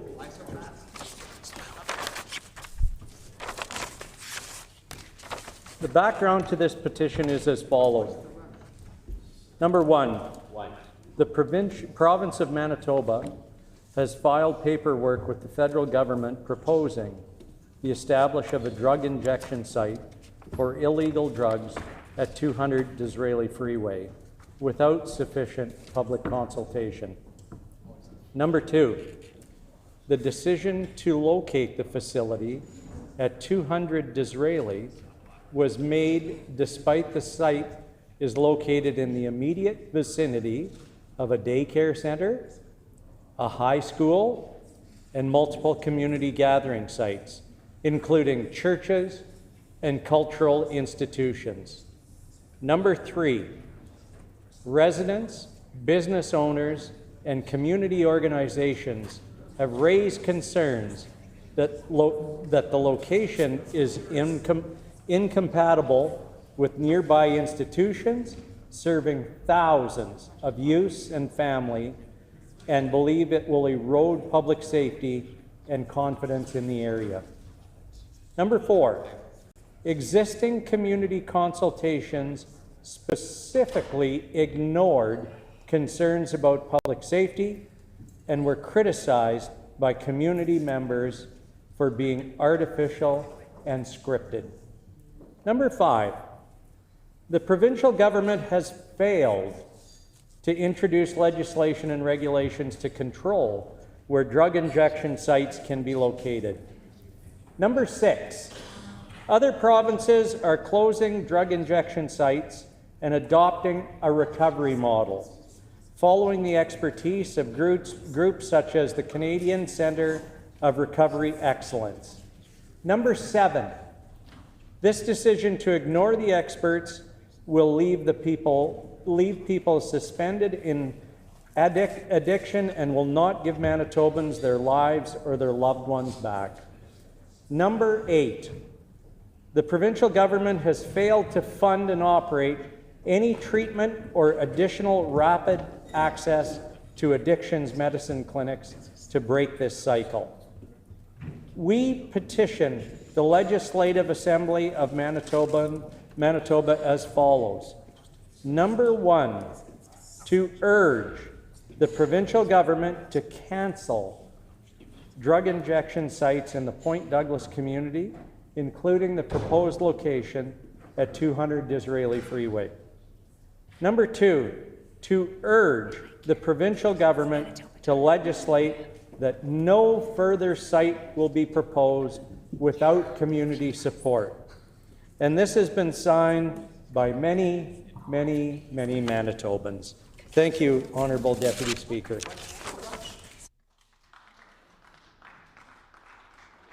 The honourable member for Roblin. Thank you, Honourable Deputy Speaker. And I wish to present the following petition to the Legislative Assembly of Manitoba. The background to this petition is as follows. Number one, the province of Manitoba has filed paperwork with the federal government proposing the establishment of a drug injection site for illegal drugs at 200 Disraeli Freeway without sufficient public consultation. Number two, the decision to locate the facility at 200 Disraeli was made despite that the site is located in the immediate vicinity of a daycare center, a high school, and multiple community gathering sites, including churches and cultural institutions. Number three, residents, business owners, and community organizations have raised concerns that the location is incompatible with nearby institutions serving thousands of youths and families, and believe it will erode public safety and confidence in the area. Number four, existing community consultations specifically ignored concerns about public safety and were criticized by community members for being artificial and scripted. Number 5, the provincial government has failed to introduce legislation and regulations to control where drug injection sites can be located. Number 6, other provinces are closing drug injection sites and adopting a recovery model, following the expertise of groups such as the Canadian Centre of Recovery Excellence. Number 7, this decision to ignore the experts will leave people suspended in addiction and will not give Manitobans their lives or their loved ones back. Number 8, the provincial government has failed to fund and operate any treatment or additional rapid access to addictions medicine clinics to break this cycle. We petition the Legislative Assembly of Manitoba as follows. Number 1, to urge the provincial government to cancel drug injection sites in the Point Douglas community, including the proposed location at 200 Disraeli Freeway. And number 2, to urge the provincial government to legislate that no future site will be proposed without community support. And this petition is signed by Blanche Bouchard, Ralph Bruinger, Sean Finnegan, and many, many other Manitobans.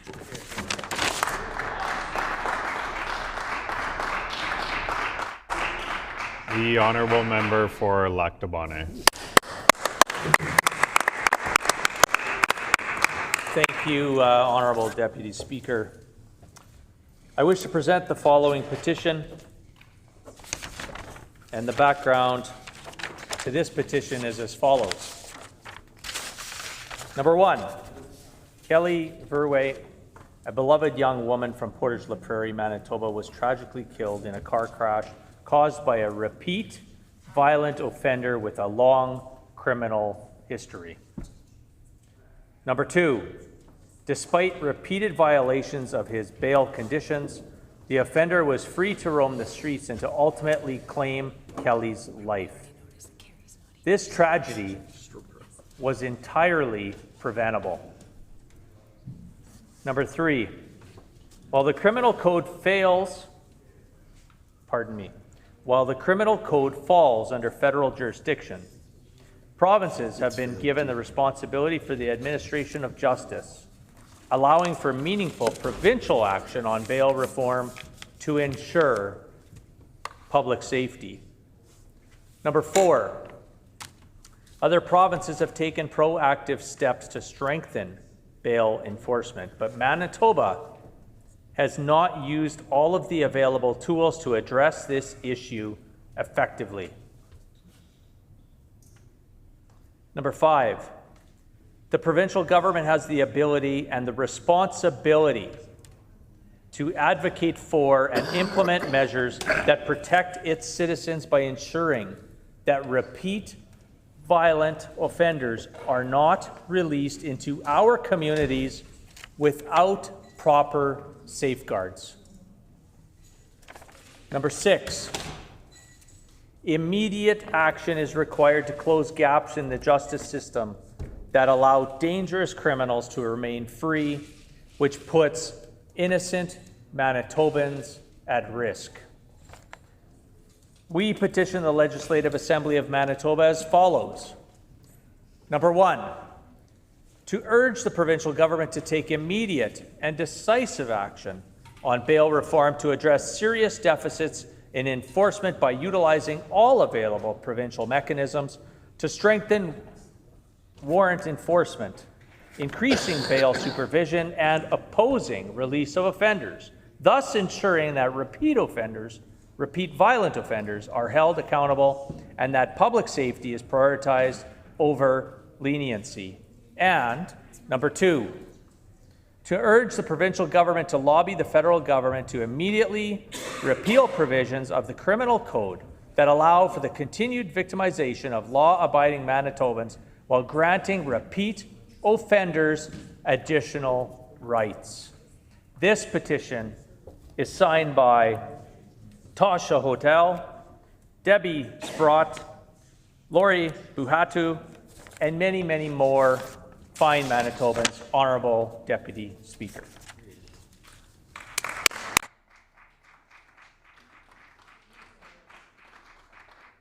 The honourable member for Steinbach.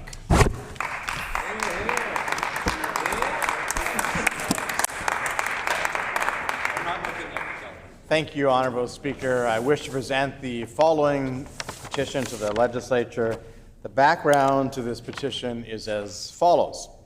1. Kelly Veraway, a beloved young woman from Portage la Prairie, Manitoba, was tragically killed in a car crash caused by a repeat violent offender with a long criminal history. 2. Despite repeated violations of his bail conditions, the offender was free to roam the streets and to ultimately claim Kelly's life. This tragedy was entirely preventable. 3. While the criminal code falls under federal jurisdiction, provinces have been given the responsibility for the administration of justice, allowing for meaningful provincial action on bail reform to ensure public safety. 4. Other provinces have taken proactive steps to strengthen bail enforcement, but Manitoba has not used all the available tools to address this issue effectively. 5. The provincial government has the ability and the responsibility to advocate for and implement measures to protect its citizens by ensuring that repeat violent offenders are not released into our communities without proper safeguards. 6. Immediate action is required to close gaps in the justice system that allow dangerous criminals to remain free, which puts innocent Manitobans at risk. We petition the Legislative Assembly of Manitoba as follows. 1. To urge the provincial government to take immediate and decisive action on bail reform to address serious deficits in enforcement by utilizing all available provincial mechanisms to strengthen warrant enforcement, increasing bail supervision, and opposing release of offenders, thus ensuring that repeat violent offenders are held accountable and that public safety is prioritized over leniency. And 2, to urge the provincial government to lobby the federal government to immediately repeal provisions of the criminal code that allow for the continued victimization of law-abiding Manitobans while granting repeat offenders additional rights. And Honourable Deputy Speaker, this petition is signed by Rob Doma, Cameron Fingus, Randall Fraser, and many other Manitobans.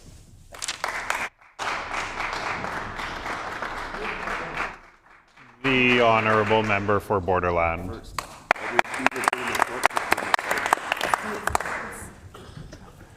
I wish to present the following petition.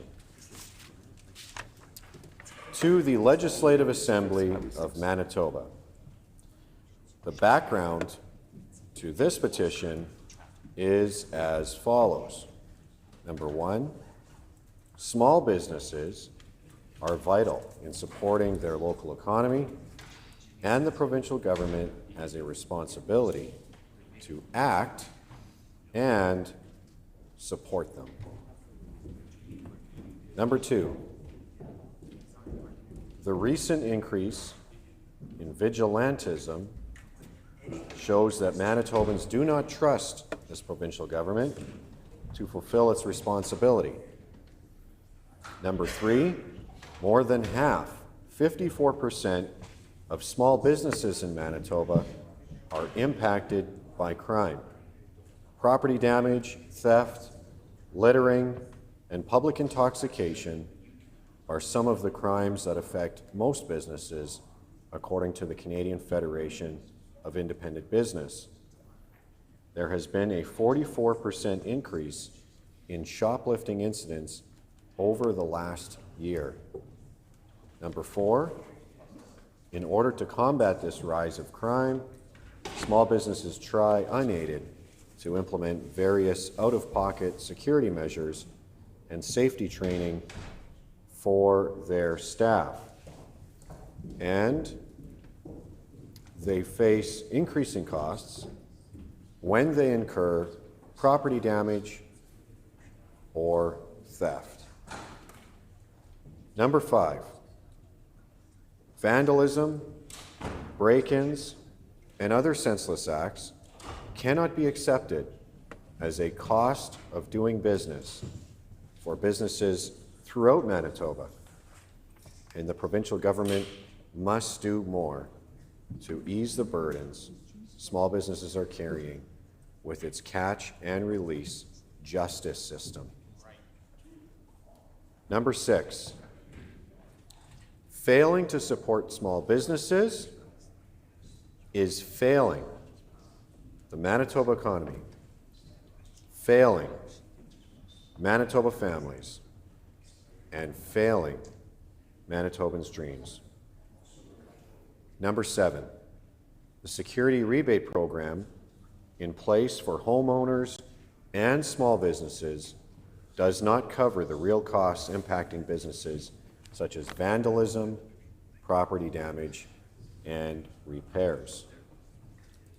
We urge the Legislative Assembly of Manitoba as follows: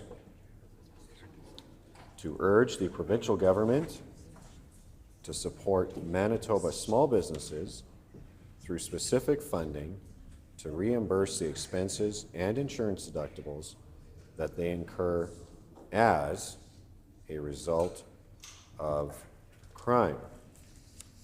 This petition has been signed by many, many, many, many Manitobans.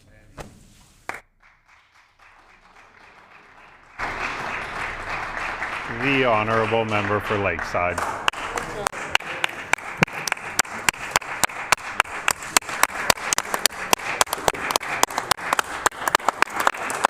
Thank you, Honourable Deputy Speaker, and I wish to present the following petition to the Legislative Assembly of Manitoba.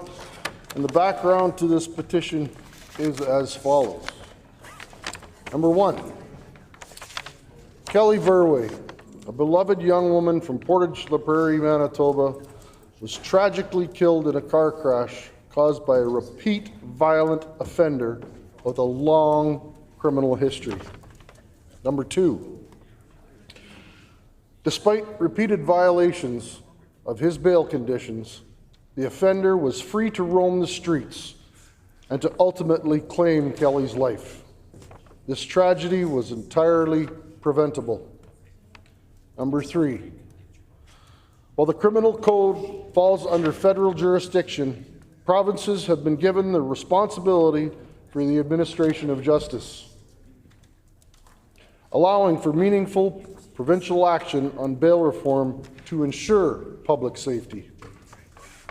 Number 4, other provinces have taken proactive steps to strengthen bail enforcement, but Manitoba has not used all the available tools to address this issue effectively. Number 5, the provincial government has the ability and the responsibility to advocate for and implement measures that protect its citizens by ensuring that repeat violent offenders are not released into our communities without proper safeguards. Number 6, immediate action is required to close gaps in the justice system that allow dangerous criminals to remain free, which puts innocent Manitobans at risk. We petition the Legislative Assembly of Manitoba as follows. Number 1, to urge the provincial government to take immediate and decisive action on bail reform to address serious deficits in enforcement by utilizing all available provincial mechanisms to strengthen warrant enforcement, increasing bail supervision, and opposing release of offenders, thus ensuring that repeat violent offenders are held accountable and that public safety is prioritized over leniency. And number 2, to urge the provincial government to lobby the federal government to immediately repeal provisions of the criminal code that allow for the continued victimization of law-abiding Manitobans while granting repeat offenders additional rights. This petition has been signed by Shelley Krause, Kim Ritz, and Shelley Eros, and many, many, many other Manitobans. Thank you.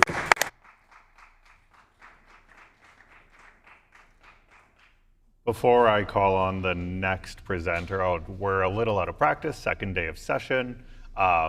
We are allowed to name 3 names at the end of a petition, and we are allowed to use the word many twice at the end of our petition.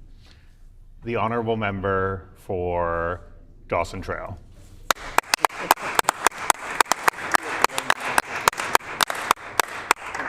I wish to present the following petition. To the Legislative Assembly of Manitoba, the background of this petition is as follows. Number 1, on May 1st, 2022, Jordan Reimer, 24 years of age, was killed by an impaired driver while she was acting as a designated driver. Number 2, there are 2 people legally culpable for her death, the impaired driver and the accomplice.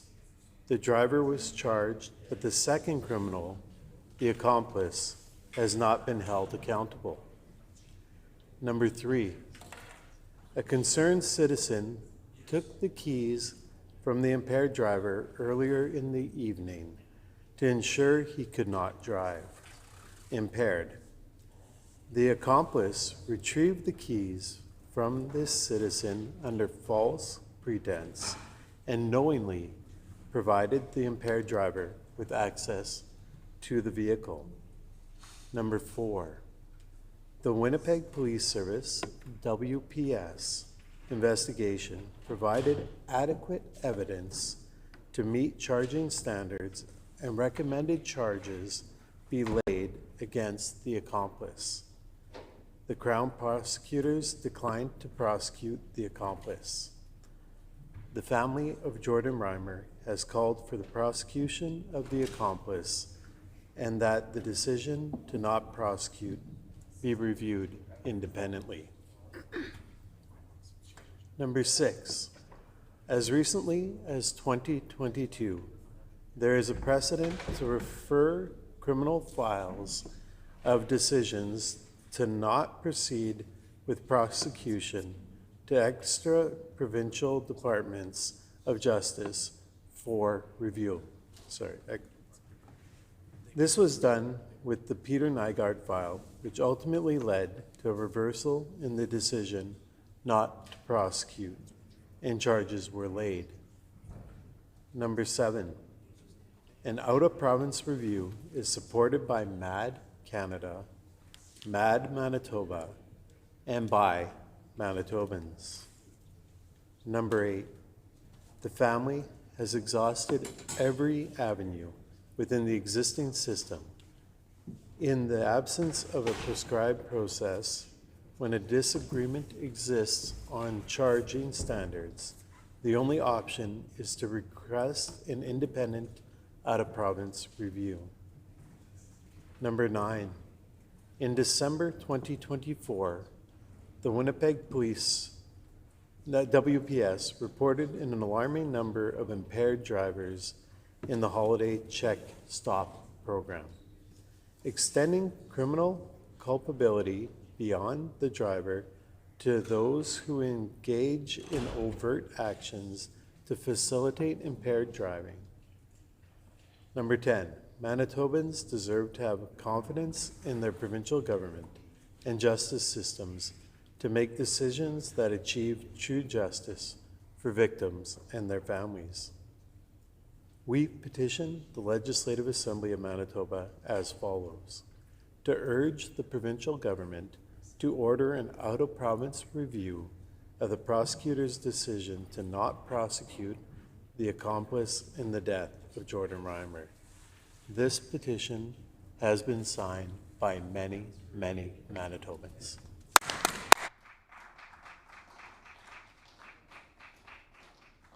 The honourable member for La Vérendrye. Thank you, Honourable Deputy Speaker. I wish to present the following petition. To the Legislative Assembly of Manitoba, the background to this petition is as follows. 1. The residents of La Vérendrye and other areas around Manitoba are extremely frustrated and concerned by the provincial government's decision to cancel the school expansion project for Green Valley School in Grunthal. 2. In 2021, the PC provincial government committed funding to expand Green Valley School for a new gymnasium and classrooms. 3.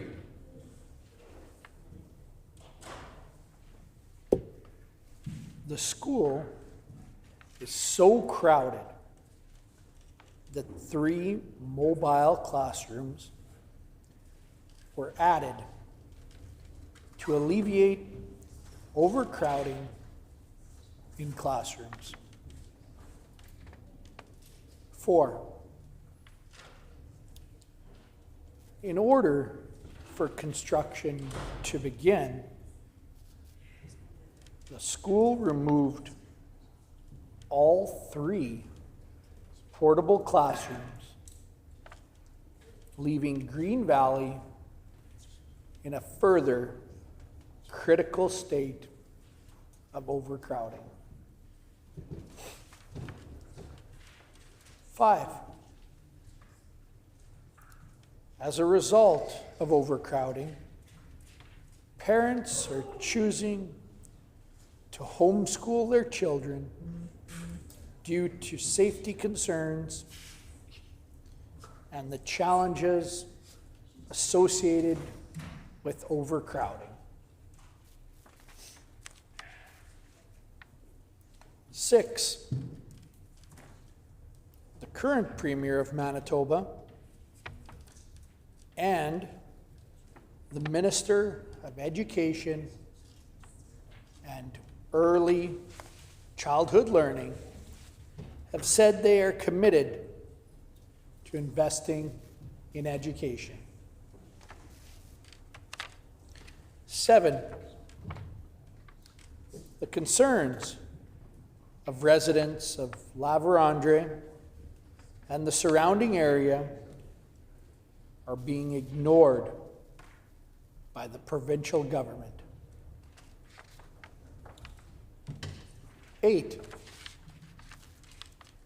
The lack of space in the school is affecting the quality of education and extracurricular activities for students. 9. The Minister and Premier have a duty to respond to the educational needs of children and youth identified by rural communities. We petition the Legislative Assembly of Manitoba as follows. 1. To urge the Minister of Education and Early Childhood Learning to immediately bring back the 3 portable classrooms to help alleviate the stress and overcrowding classrooms. 2. To urge the provincial government to reinstate the expansion project for for Green Valley School. This petition has been signed by Katina McDougall, Leona Friesen, Raymond Friesen, and many, many other Manitobans. Thank you.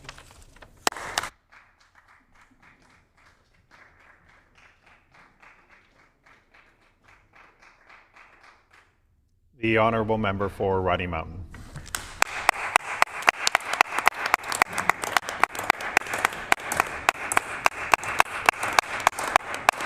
Honourable Deputy Speaker, I wish to present the following petition to the Legislative Assembly of Manitoba.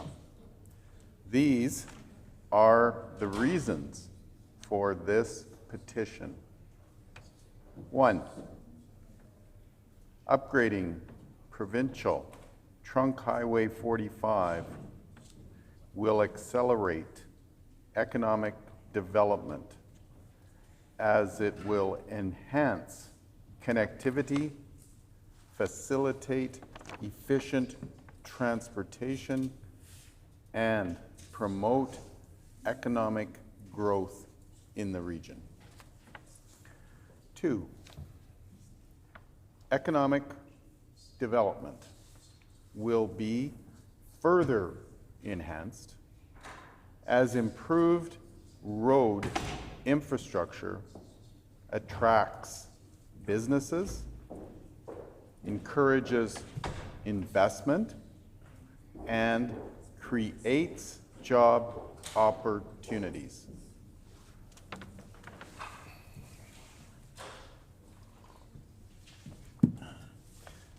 3, roads meeting the Roads and Transportation Association of Canada, RTAC. Whoa, scared me, man. Standards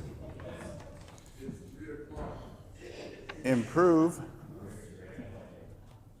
both safety and efficiency as they can handle heavier loads, reducing the number of trips required for goods transportation. 4, safer roads further benefit both commuters and commercial vehicles, minimizing accidents and damage. 5, upgrading to RTAC standards ensures resilience to challenges caused by climate change, such as thawing and flooding, which negatively impact road conditions. 6, efficient transportation networks contribute to Manitoba's economic competitiveness as upgraded roads support interprovincial and international goods movement, benefiting both trade and commerce. We petition the Legislative Assembly of Manitoba as follows: to urge the Minister of Transportation and Infrastructure to take the necessary steps to upgrade Provincial Trunk Highway 45 from Russell to Provincial Trunk Highway 10 to meet our TAC standards. This petition has been signed by Kim Flintoft, Nikki Bender, Lori Cook, and many, many Manitobans. Thank you, Honorable Deputy Speaker.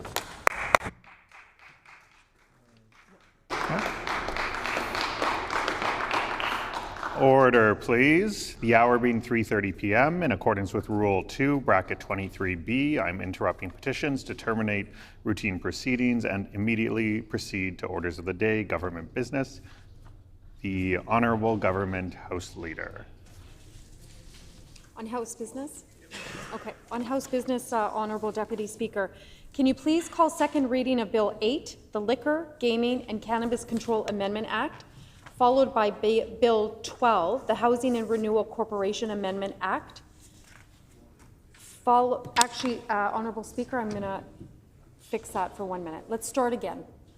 Can you please call second reading of Bill 8, the Liquor, Gaming and Cannabis Control Amendment Act, followed by Bill 23, the Public Interest Expression Defense Act, followed by Bill 30, the Election Financing Amendment and Elections Amendment Act, followed by Bill 12, the Housing and Renewal Corporation Amendment Act, followed by Bill 40, an act respecting O Canada and other observances and land and treaty acknowledgements in school, Education Administration Act and Public Schools Act amended.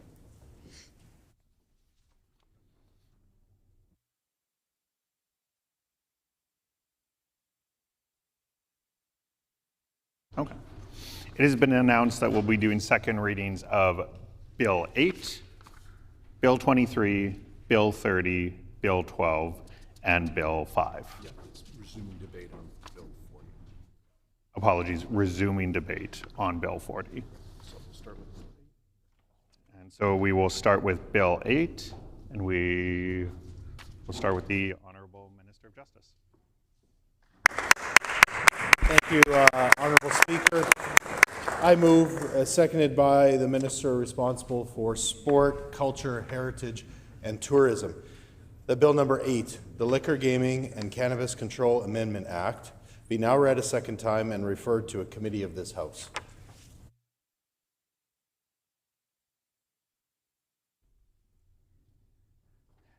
It has been moved by the Honorable Minister of Justice, seconded by the Honorable Minister of Sport, Cultural Heritage and Tourism, that Bill number 8, the Liquor, Gaming and Cannabis Control Amendment Act, loi modifiant la loi sur la réglementation des alcools, des jeux et du cannabis, be now read a second time and be referred to a committee of this House.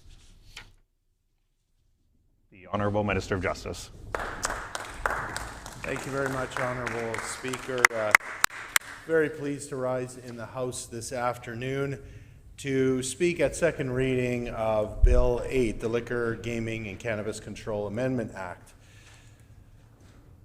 Ultimately, Honorable Speaker, safety for all Manitobans is a prime priority for this government. By addressing some of the root causes of crime and focusing on prevention, we have the potential to divert young people away from our criminal justice system.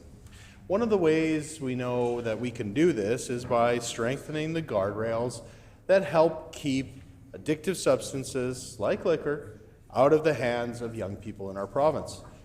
This bill that's before the House will do just that. It will give the government broad powers to create regulations under the Liquor, Gaming and Cannabis Control Act, specifically designed to protect young people. Specifically, it will enable us to prohibit liquor service licenses from being issued in the kinds of businesses that attract minors, such as convenience stores in urban areas. Under the current regulatory framework, general liquor service licenses are issued to businesses such as restaurants and bars, where liquor is consumed, of course, on site.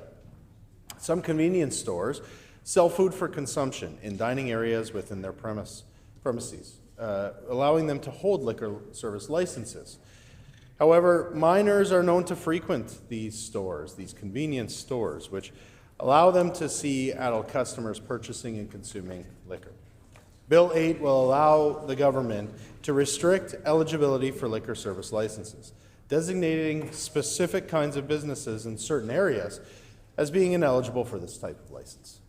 We have all seen young people gathering with friends and teammates at convenience stores in the city, buying chips or candy or Slurpee.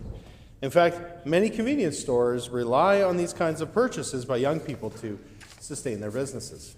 Our government does not consider this type of business to be compatible with liquor service. By introducing legislation that provides a legal mechanism to restrict liquor service, we will be able to reinforce protections for minors, keeping liquor out of the corner stores in urban areas. Our government understands that business opportunities can differ between urban and rural settings. For example, a licensed dining room in a rural convenience store may be one of the few establishments that provides liquor service in a community. So by creating this regulation-making powers, it will allow us to limit liquor licenses only in certain areas, and this bill balances the safety of minors with the flexibility that businesses ask for across our diverse province. I hope that all members of this House will come together to support this bill, and I thank you for the time, Honourable Speaker.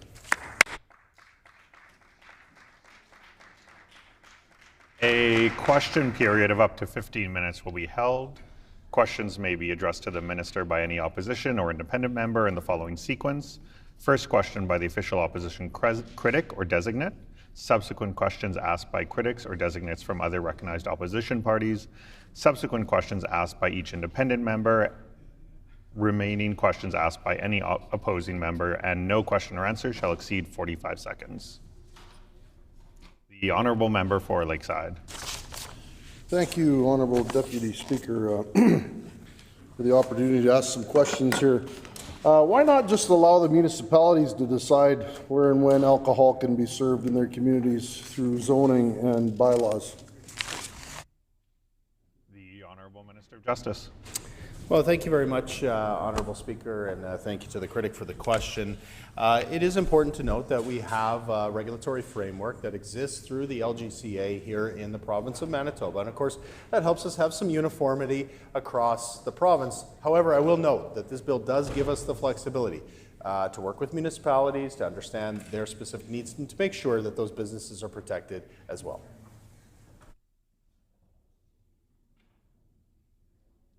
The honourable member for Spruce Woods. You're here.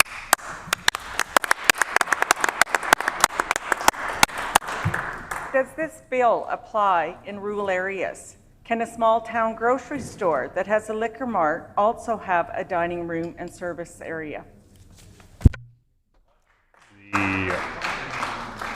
The Honourable Minister of Justice.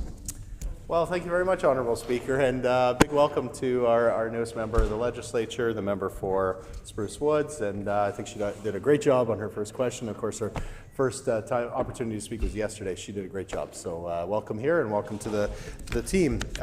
With regards to her specific question, yes, there is flexibility built into this bill. Of course, that will be handled through the regulatory making process. We're going to work closely with the LGCA to ensure that we respect and work with communities to make sure that those businesses are protected.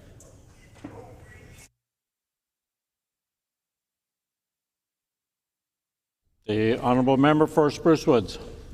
Thank you, Honourable Speaker. Why does the province need to restrict or stop license for something that is fairly ordinary and done in Ontario and Alberta? Honourable Minister of Justice.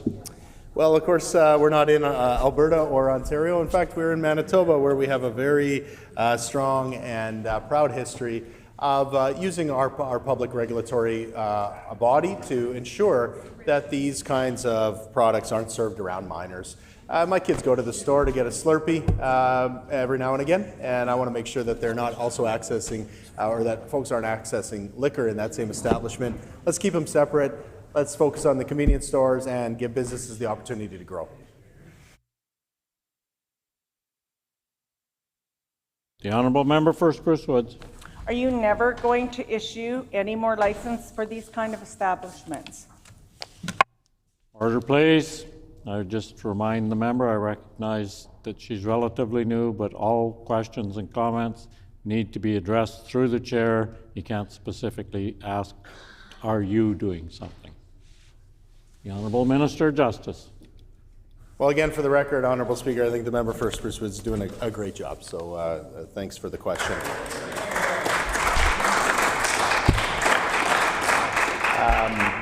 I believe the question was specific to new licenses. So again, this doesn't impact any of the existing licenses. And in terms of new liquor licenses, of course, are being issued all the time in the province, and we want to make sure we're working with those businesses that want to serve alcohol in a responsible way. We want to enable them to do that. When it comes to convenience stores, we're going to be taking a look at this. We're going to be setting up a regulatory framework, and we know that businesses are eager to work with us to make that happen.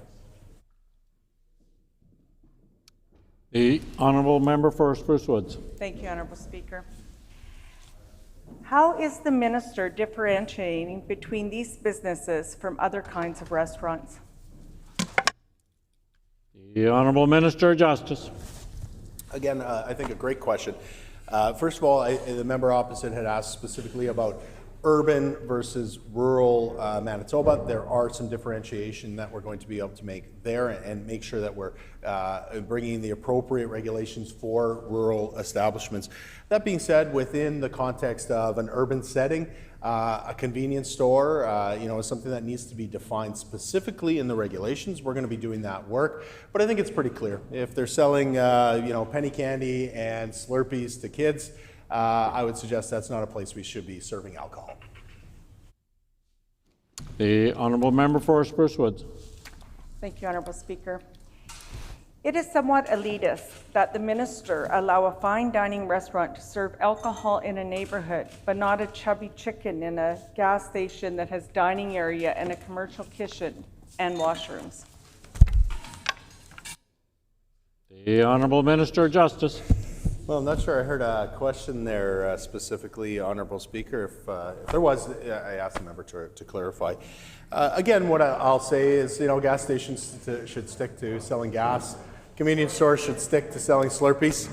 And businesses that want to apply for a liquor license, we want to work with them. We want to make sure that they're successful. Folks have heard many times the economic horse pulls the social cart. Our Premier has said that many times. That's going to be our focus, and that's why we're working with business.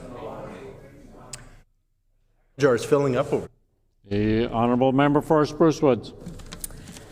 I'd like to know why the minister thinks that the urban children are at more risk than the rural children, as right now, rural children, if you've been outside of Winnipeg, you will note that most alcohol facilities, liquor marts are in our convenience stores, grocery stores, and pharmacies where children are allowed.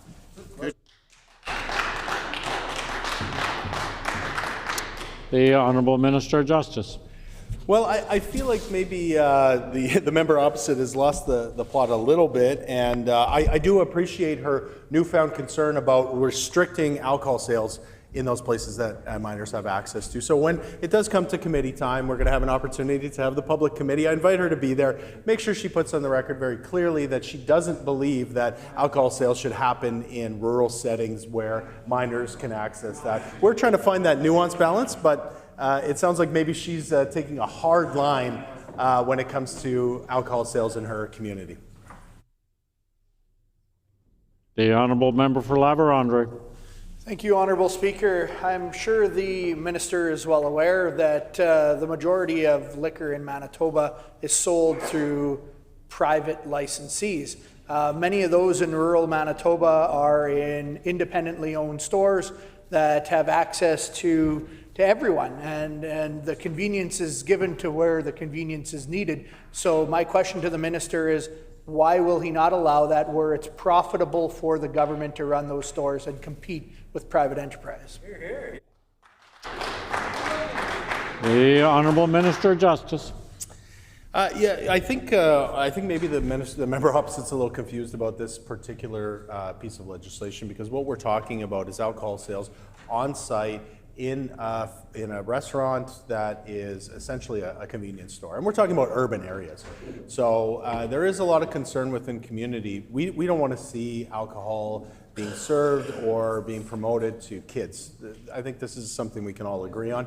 When it comes to working with specific businesses to ensure that they have the ability to to have a profitable business under the regulatory framework, we're happy to work with them, and be happy to work with anyone that he would like to connect us with. We're happy to work with them as part of the regulatory process. There are no further questions. The honourable member for La Vérendrye. Thank you, Honourable Speaker. Just a clarification for the minister, since he seems to think I'm confused. I just want to clarify my question that currently in rural settings where the province of Manitoba, the government doesn't deem it profitable to have a store opened and selling liquor, they're not in the business. But yet in an urban setting where the population is more dense and it is more profitable, they are interested in being in the business. So is this a safety issue or a profitability issue for unionized workers in Manitoba? The Honourable Minister of Justice.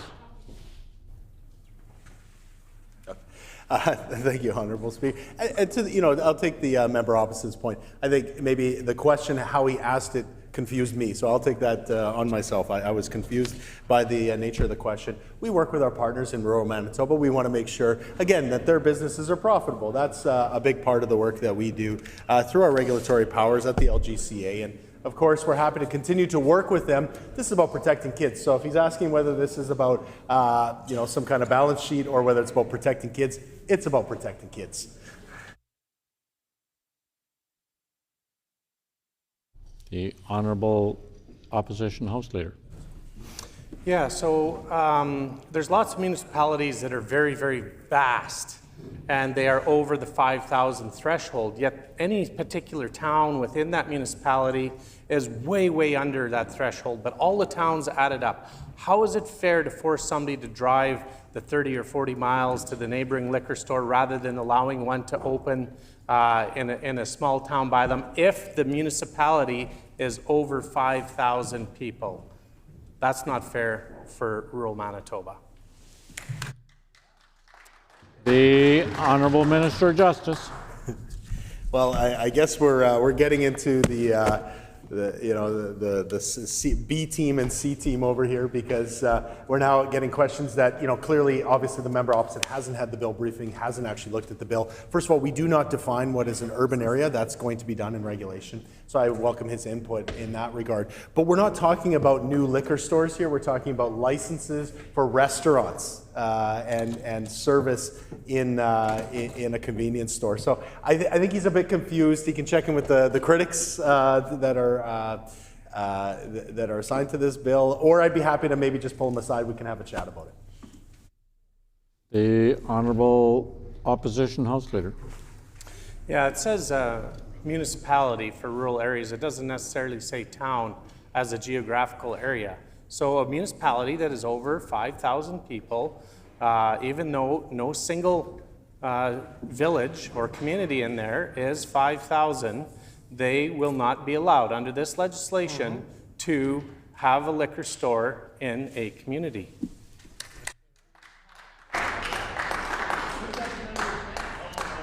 The Honourable Minister of Justice. Thank you, Honourable Speaker. This is not about liquor stores. The member opposite is confused. Proposed legislation will give the government broad powers to create regulations that prohibit specific business types from being licensed for liquor service in certain areas. Concepts like convenience store and urban area will be defined in the regulations. It's nothing to do with municipalities, has nothing to do with the definition of an urban area. We're working with community, and we're working with vendors. We're going to make sure that we work with businesses, as we always do, throughout the province, to make sure that folks have access legally and safely to alcohol in our province. If there are no further questions, the Honourable Member for La Vérendrye. Thank you. Thank you, Honourable Speaker. Thank you for the opportunity to ask the Minister another question on this specific topic.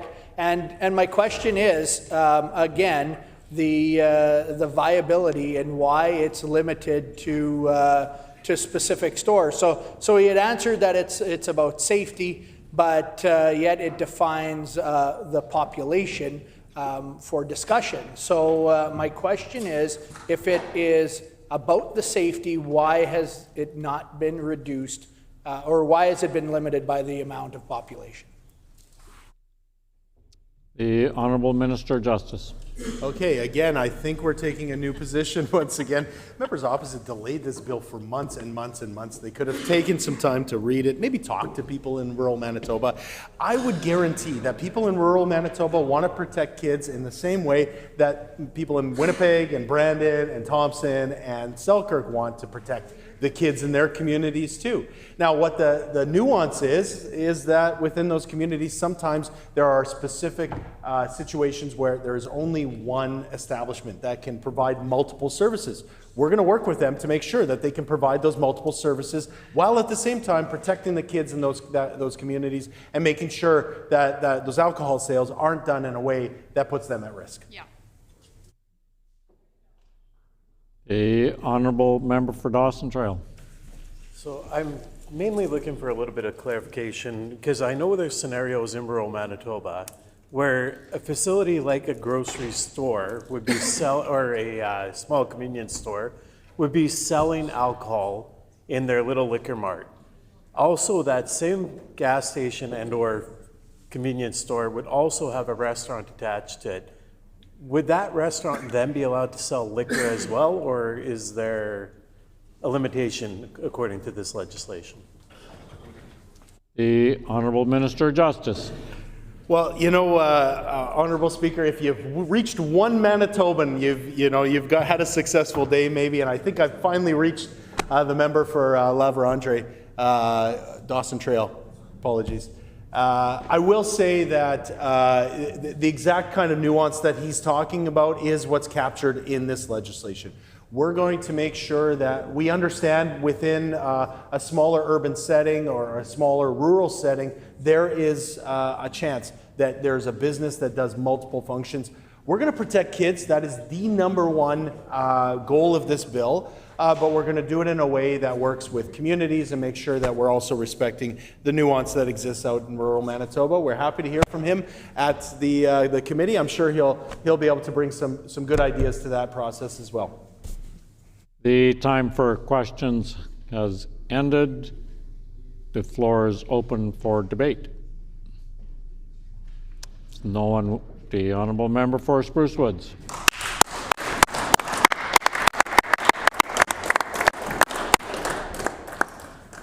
I rise today to speak against Bill 8, which amends the Liquor, Gaming, and Cannabis Control Act. I cannot see any real reason for this bill other than to restrict consumer choice, limit free enterprise, and undermine businesses in Manitoba at a time when they're already struggling. Bill 8 reduces choice for Manitoba. It prohibits certain businesses, such as convenience stores, from ever being eligible for liquor service license. Consumers should decide where they want to spend their money, not the government. This comes at the worst possible time. Inflation is high, floodflation is squeezing families, U.S. tariffs are hitting our businesses, and Canada is in a technical recession. Bill 8 makes things worse by limiting competition. Bill 8 tells a business they're not trusted. It creates uncertainty by allowing rules to be changed overnight at the whim of a cabinet.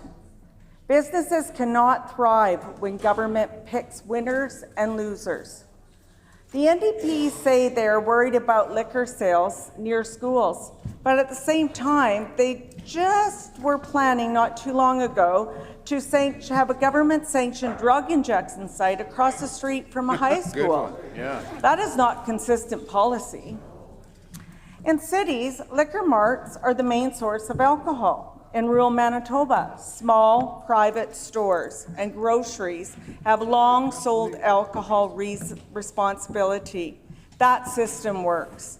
Yet the NDP now claim that a corner store in the urban area selling alcohol would somehow be the downfall of society.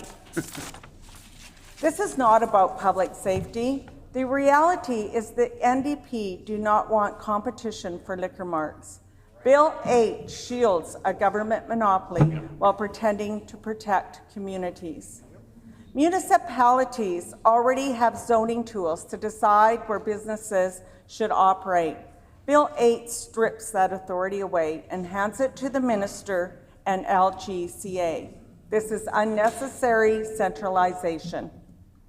At a time when Manitoba needs more opportunities, more investment, and more consumer choice, Bill 8 closes doors instead of opening them. It risks costing jobs, businesses, and growth. Honourable Speaker, Bill 8 does not solve a problem. It restricts choice, discourages businesses, and divides Manitobans. It protects liquor marts from competition instead of supporting entrepreneurs. And it treats rural and urban consumers differently without reason. This is a wrong approach at the wrong time. Manitoba needs opportunity and fairness, not more restrictions. For those reasons, I cannot support Bill 8. I've grown up and I've been in rural Manitoba all my life. And all my life, there has been private liquor stores in my communities. I have never seen an issue that was caused that put children in danger. The same danger that would happen in Winnipeg. It makes no sense to me whatsoever. I cannot support this bill for the reasonings of the misinformation that it drives to businesses, that the profits aren't there for them, but only for government. You're here. Okay, if you're done, you're done. Just say thank you, Honor. Thank you, Honor.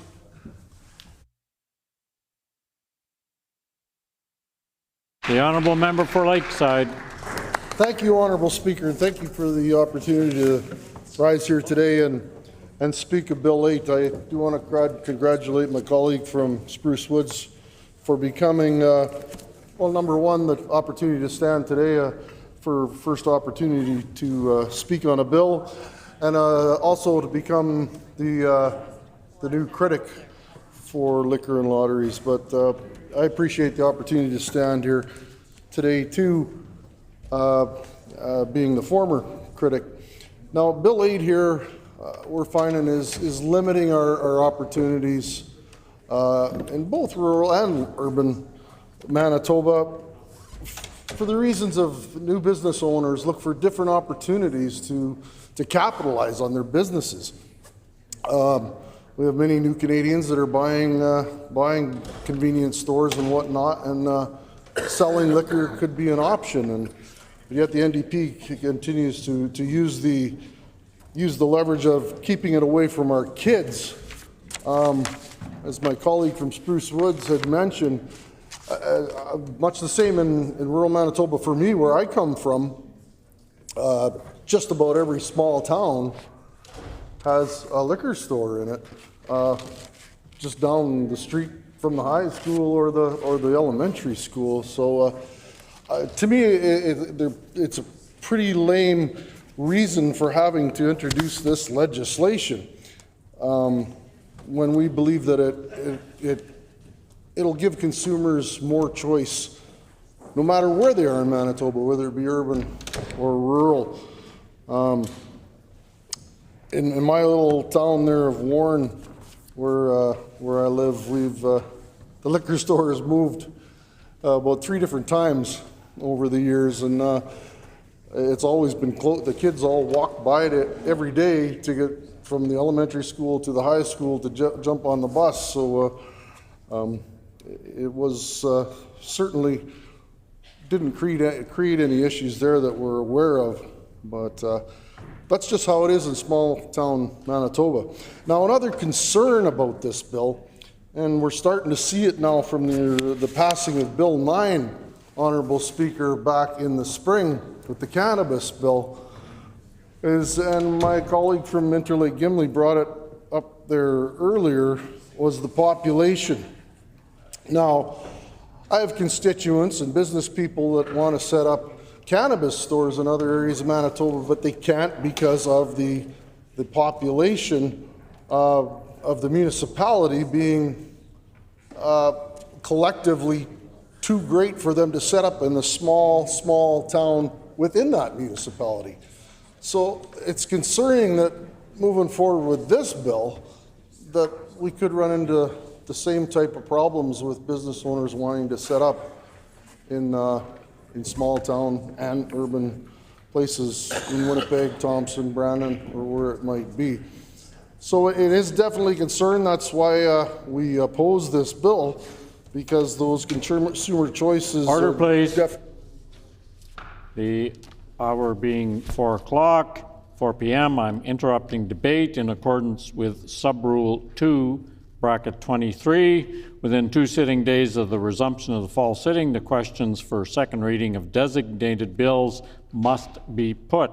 On this day, the minister moving the second reading motion can speak for a maximum of 10 minutes, followed by up to a 15-minute question period. Critics of recognized parties and independent members may then speak for a maximum of 10 minutes per bill. If such a bill had been previously called for debate, all remaining actions just identified will be dealt with before the questions will be put. The House will not adjourn until second readings are completed. Accordingly, I will now call for resuming debate on Bill 8, the Liquor and Gaming and Cannabis Control Amendment Act. Are there any independent members wishing to speak to the bill? Seeing none, is the House ready for the question? The question before the House is second reading of Bill 8, the Liquor and Gaming and Cannabis Control Amendment Act. Is it the pleasure of the House to adopt the motion? No. I hear a no. All those in the House in favor of the motion, please say aye. Aye. All those opposed, please say nay. Nay. In my opinion, the ayes have it. The Honourable Opposition House Leader. The Honourable Speaker, recorded vote. A recorded vote has been called for. Please call in the members.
Order, please.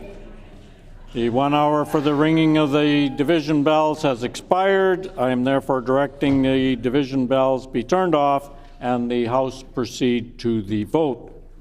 So the question before the House is second reading of Bill 8, the Liquor, Gaming, and Cannabis Control Amendment Act. All those in the House in favor of the motion, please rise. Okay, here we go. Honorable Mr. Canoe, Honorable Mr. Canoe. Honorable Minister Schmidt, Honorable Minister Schmidt. Honorable Mr. Wiebe, Honorable Mr. Wiebe. Honorable Minister Asaguara, Honorable Minister Asaguara. Honorable Mr. Sala, Honorable Minister Sala. Honorable Mr. Kostitian, Honorable Mr. Kostitian. Honorable Ms. Smith, Yeah, Honorable Ms. Smith. Honorable Mr. Bushy, Honorable Mr. Bushy. Honorable Mr. Samard, Honorable Mr. Samard. Honorable Minister Marcelino, Honorable Minister Marcelino. Honorable Minister Kennedy, Honorable Minister Kennedy. Honorable Mr. Moses, Honorable Mr. Moses. Honorable Minister Cable, Honorable Minister Cable. Honorable Minister Naylor, Honorable Minister Naylor. Honorable Minister Moise, Honorable Minister Moise. Honorable Minister Morose, Honorable Minister Morose. MLA Malloway, MLA Malloway. MLA Corbett, MLA Corbett. Mr. Blaschko, Mr. Blaschko. MLA Chen, MLA Chen. Mr. Pankratz, Mr. Pankratz. MLA Devgan, MLA Devgan. MLA Compton, MLA Compton. Mr. Oxenham, Mr. Oxenham. MLA Loisel, MLA Loisel. MLA De La Cruz, MLA De La Cruz. Mrs. Schott, Mrs. Schott. Mr. Broad, Mr. Brar. MLA Redhead, MLA Redhead. MLA Cross. MLA Cross. All those in the chamber opposed to the motion, please rise. Okay. Mr. Khan, Mr. Khan. Mr. Johnson, Mr. Johnson. Mrs. Stone, Mrs. Stone. Mrs. Cook, Mrs. Cook. Mr. Narth, Mr. Narth. Ms. Byram, Ms. Byram. Mr. Schuler, Mr. Schuler. Mr. Balkin, Mr. Balkin. Mr. Ginter, Mr. Ginter. Mr. Panuke, Mr. Panuke. Mr. King, Mr. King. Mr. Owasco, Mr. Owasco. Mr. Wochuk, Mr. Wochuk. Mr. Nesbitt, Mr. Nesbitt. Ms. Robinson, Mrs. Robbins. Mr. MLA MLA Lagasse, MLA Legacy. Mr. Prashad. Mr. Prashad. We will now conduct the alphabetical roll call of members participating virtually. I ask each member, each remote member, to audibly state their vote, responding with either I vote yes or I vote no, and I would remind members to unmute their mics only when they are recognized and then immediately mute them again once they have declared their vote. The page will now conduct the remote vote. MLA Lamoureux, I vote yes. MLA Lamoureux votes yes.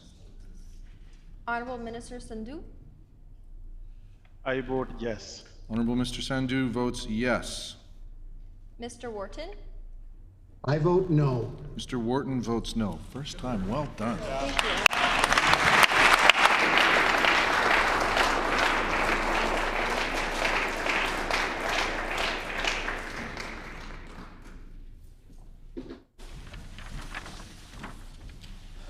Ayes 32, nays 18. I declare the motion carried. We will now proceed to second reading of Bill number 12, the Housing and Renewal Corporation Amendment Act. The Honorable Minister of Housing, Addictions and Homelessness. Which, Honorable Speaker, I move, seconded by the Minister of Health, Seniors and Long-Term Care, that Bill number 12, the Housing Renewal Corporation Amendment Act, now be read a second time and referred to a committee of this House.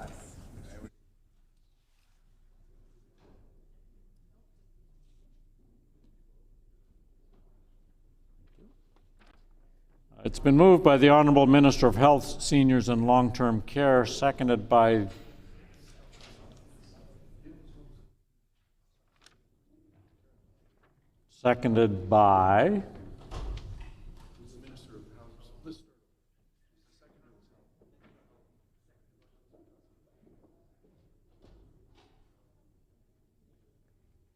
All right, we'll do this again. That's what happens when you keep me late. So it's been moved by the Honourable Minister of Housing, Addiction and Homelessness, seconded by the Honourable Minister of Health, Seniors and Long-Term Care, that Bill number 12, the Housing and Renewal Corporation Amendment Act, be now read a second time and be referred to a committee of this House. The Honourable Minister of Housing, Addiction and Homelessness.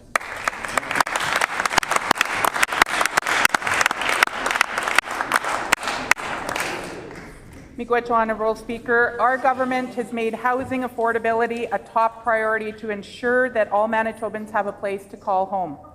Affordable housing helps reduce poverty, build safer communities, and support stable families. The purpose of the Housing and Renewal Corporation Act includes ensuring that there is adequate supply of housing in Manitoba and improves the affordability of housing for tenants with low to moderate incomes or with special needs. The current Act does not have a check and balance over the sale or transfer of buildings that have received public funding. Without checks and balances, sales of affordable housing and unaffordable rent increases happen when the previous government sold off social housing. They sell, we build. The proposed amendment will protect Manitobans and their public investments in affordable housing. It supports our government's priorities to ensure that there is adequate supply of affordable housing in Manitoba and that housing remains affordable. The recent sale of Lions Place, a seniors non-profit housing complex in Winnipeg, to an Alberta-based for-profit real estate company raised concerns that future sales or changes of ownership of housing that receive public funds may result in significant rent increases and a loss of social and affordable housing units.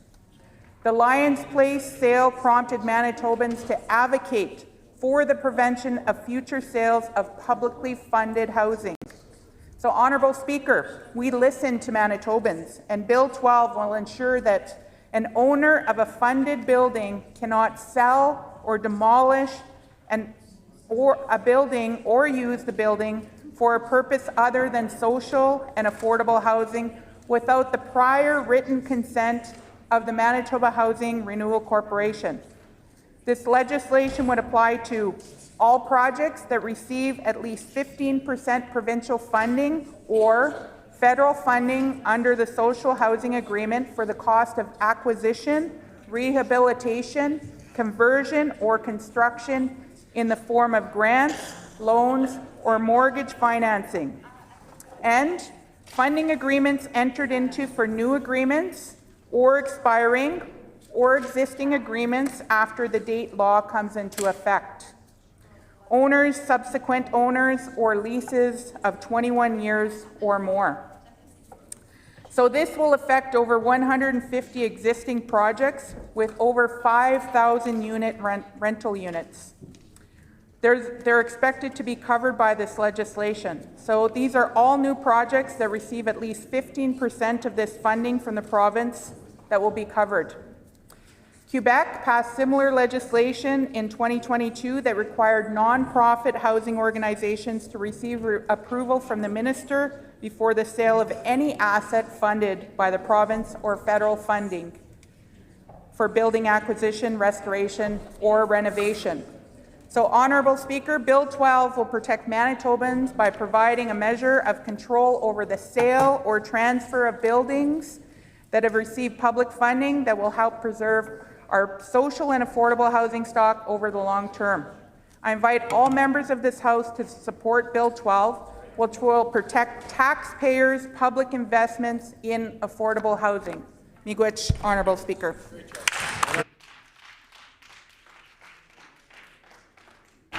A question period of up to 15 minutes will be held. Each will follow a rotation for questions, and the floor is now open for questions. The Honourable Member for Agassiz.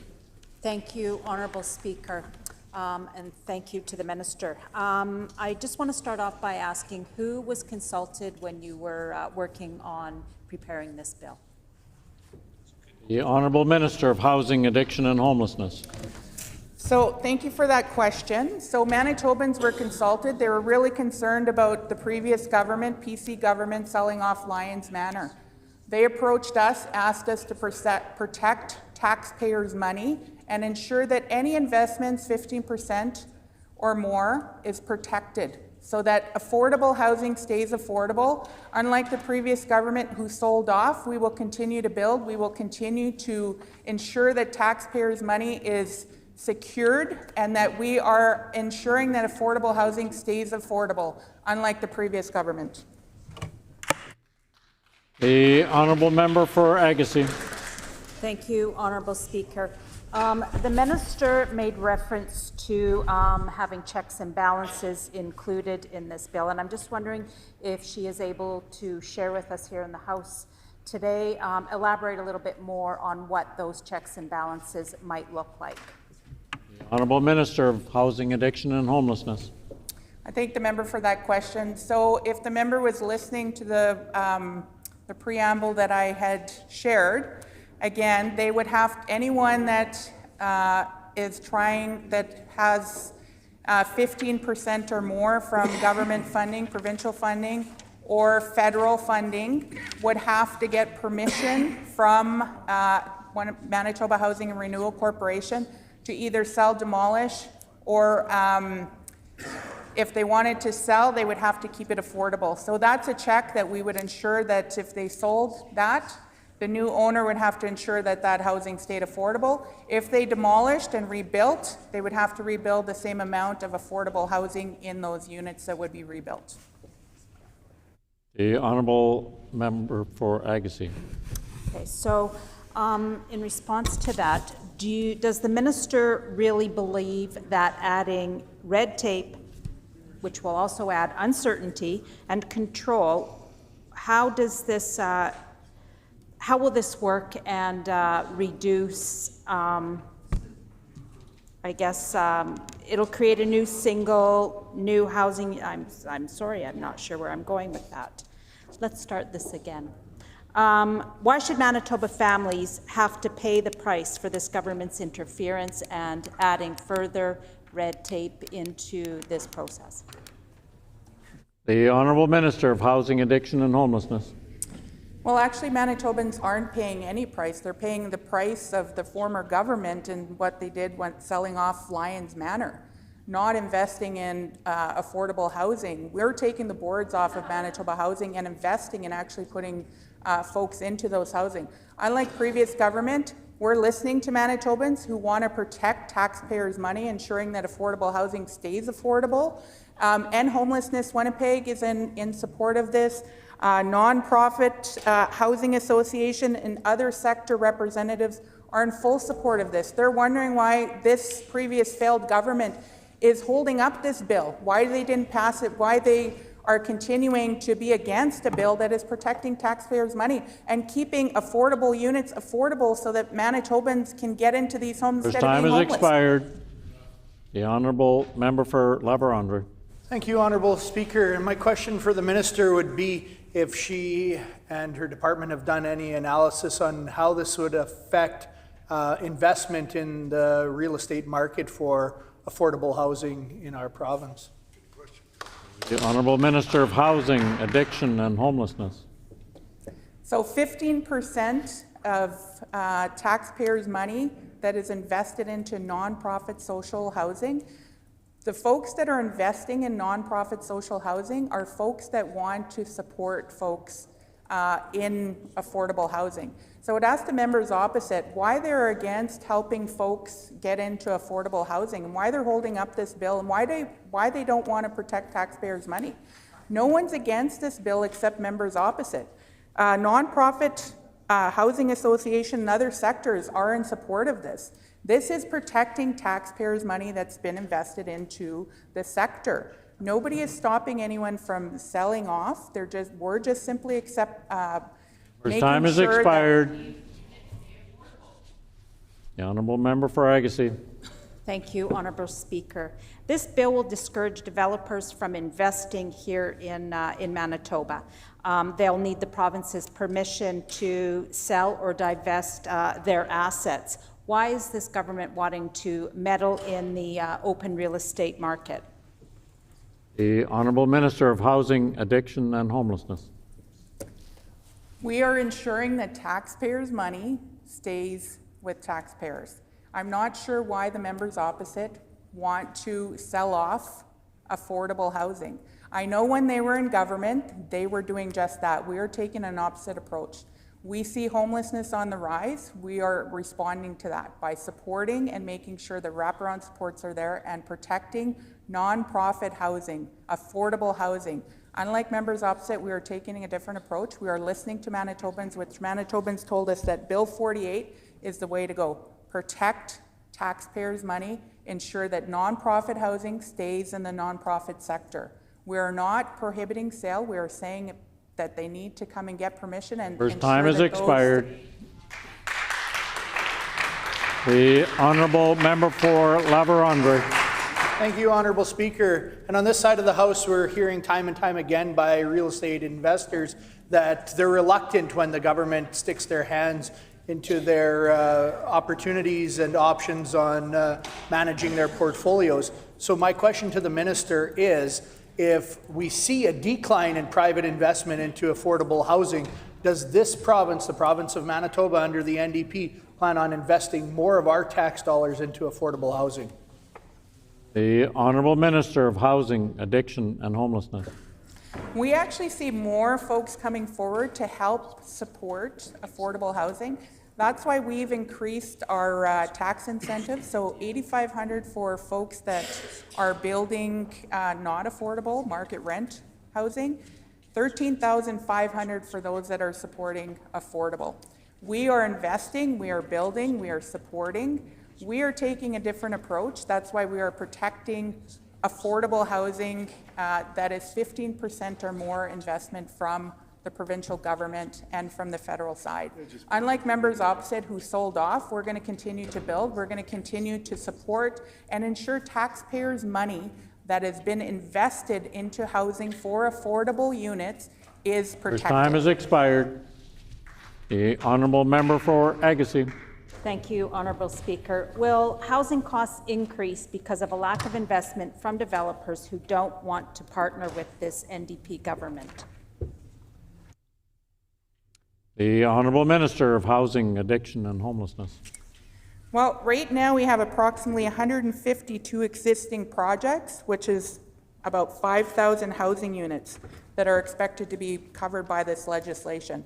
So this previous failed government is holding up protecting these projects and these units. That's affordable units. Unlike the previous government who didn't want to protect affordable housing and wanted to sell it off and made homelessness worse in this province, we're not taking that approach. We're listening to Manitobans, who Manitobans sent us here and said, we need to protect taxpayers' money. We need to ensure that there's affordable housing across the province, and we need to make sure that there's affordable rents. Unlike members opposite, who we saw rents skyrocket Time has expired. The honourable member for La Vérendrye. Thank you, Honourable Speaker. My question for the Minister is if she's able to share with us here today, how much additional investment is the province of Manitoba going to make on affordable housing in our province? The Honourable Minister of Addictions, Homeless. Let's try that again. The Honourable Minister of Addictions, Housing. No. The Honourable, the Honourable Minister of Housing, Addictions and Homelessness. Thank you, Honourable Speaker. Well, I can tell that member we're making record number of investments, way more than the previous failed government made. We are supporting Manitobans, but more importantly, we're ensuring that investments that Manitobans have made in affordable housing stay in Manitoba. Lyons Manor is a good example. They begged the former government to protect that jewel. They failed to protect that. Seniors saw their rents go up under that failed government. We're not taking that approach. We're going to ensure that affordable rents stay affordable, affordable units stay affordable that are invested by the provincial government, unlike members opposite who turned a blind eye. There are no further questions. The House ready for, the floor is open for debate. The honourable member for Agassiz.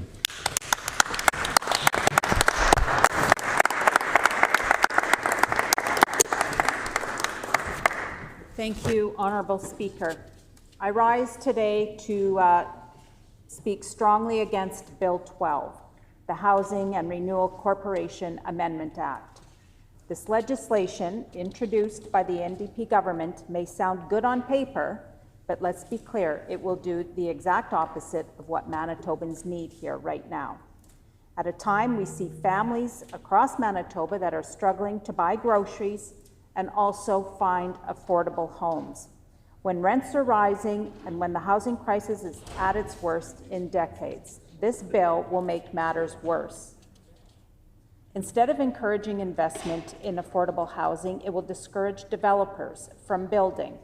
Instead of creating more options for families, it will scare away the very partners that we need. Instead of solutions, it delivers barriers. Bill 12 is bad for Manitoba families, it is bad for investment, and it is bad for the future of housing in our province. Honourable Speaker, Manitobans know the reality. Families in Winnipeg, Brandon, Thompson, Portage, Steinbach, and every community in between, we are all struggling to afford a home. Young couples are trying to buy their first house, which are priced out of the market.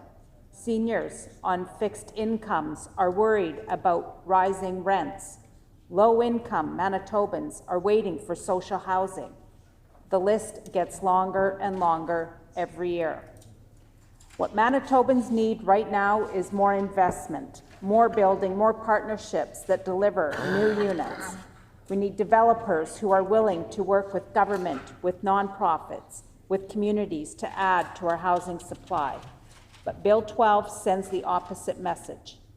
It says if you build in Manitoba, if you invest in Manitoba, if you create new housing units in Manitoba, you may not have to have the freedom to manage your own assets. You will have to go cap in hand to the government for permission to sell, to divest, or to move your assets.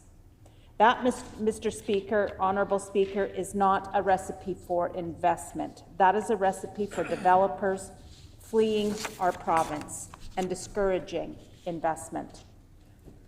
Let's not pretend otherwise. Developers and investors have choices. They can build in Manitoba, or they can take their capital to Saskatchewan, Alberta, Ontario, or anywhere else in Canada.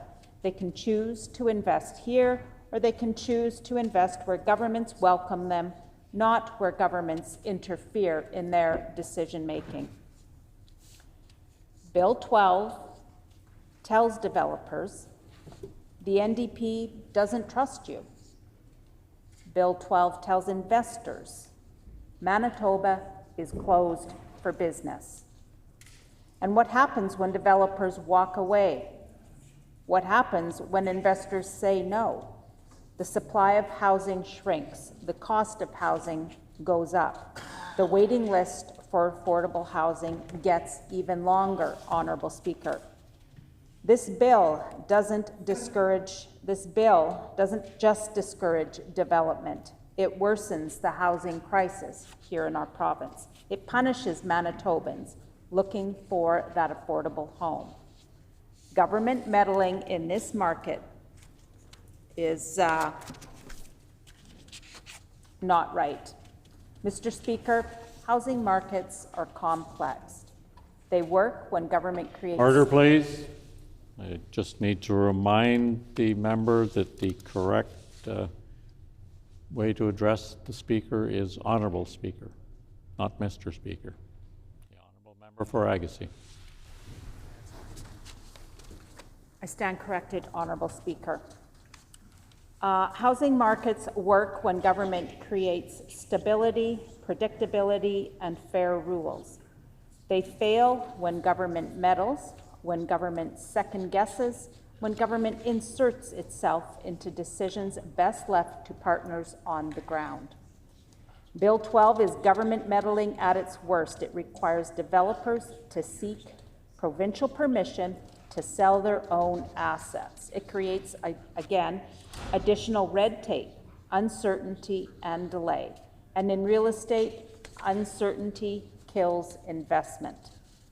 Why would any developer risk partnering with government if the government ultimately controls whether their assets can ever be sold?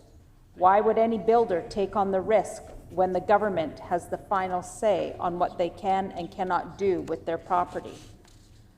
Honourable Speaker, I say this again, this is not a partnership, this is control, and it will backfire. It will impact on families. Let us not forget who pays the price. It's not the developers, it's not the investors, it is the families of Manitobans. Families that are already facing record inflation, record food costs, and record rent increases will see fewer housing units built because of this bill. Families waiting for social housing will wait longer. Families saving for their first-time home will be pushed even further away.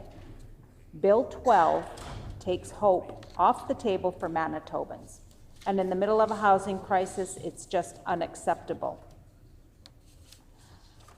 The solution, instead of narrowly fixing problems, the NDP has swung a wrecking ball at the entire market. And in the process, they will scare off future partners who might otherwise want to invest and bring millions of dollars and hundreds of new units into Manitoba. We cannot solve one mistake by making an even bigger one. Honourable Speaker, Manitoba families deserve better. They deserve a government that makes it easier to build, not harder. They deserve a government that attracts investment, not one that drives it away. They deserve a government that puts people first, not one that uses legislation to score political points. Honourable Speaker, Bill 12 is the wrong bill at the wrong time. Again, it discourages investment. It will scare developers away. It will worsen the affordable housing crisis. What Manitoba needs is more homes, more investment, more partnerships, and more opportunities for families. What Bill 12 delivers is the opposite: fewer homes, less investment, fewer partnerships, and fewer opportunities. On behalf of the many, many families, and on behalf of Manitobans looking for a fair chance at a home, I urge this House to reject Bill 12, because Manitobans deserve better than interference. They deserve better than red tape. They deserve better than higher housing costs. They deserve solutions, and Bill 12 is not the solution. Bill 12 creates bigger problems. Thank you, Honourable Speaker.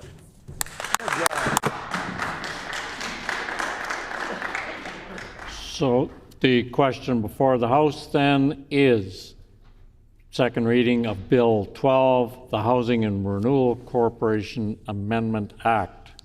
Is it the pleasure of the House to adopt the motion? I hear a no. All those in the chamber in favor of the motion, please say aye. Aye. All those opposed, please say nay. Nay. In my opinion, the ayes have it. The Honourable Opposition House Leader. Yes, could I ask for a recorded vote, please? The recorded vote has been asked for. Please call in the members.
Order, please. The 1 hour provided for the ringing of the division bells has expired. I am therefore directing that the bells be turned off and the House proceed to the vote. The question before the House is second reading of Bill 12, the Housing and Renewal Corporation Amendment Act. All those in the House in favor of the bill, please rise.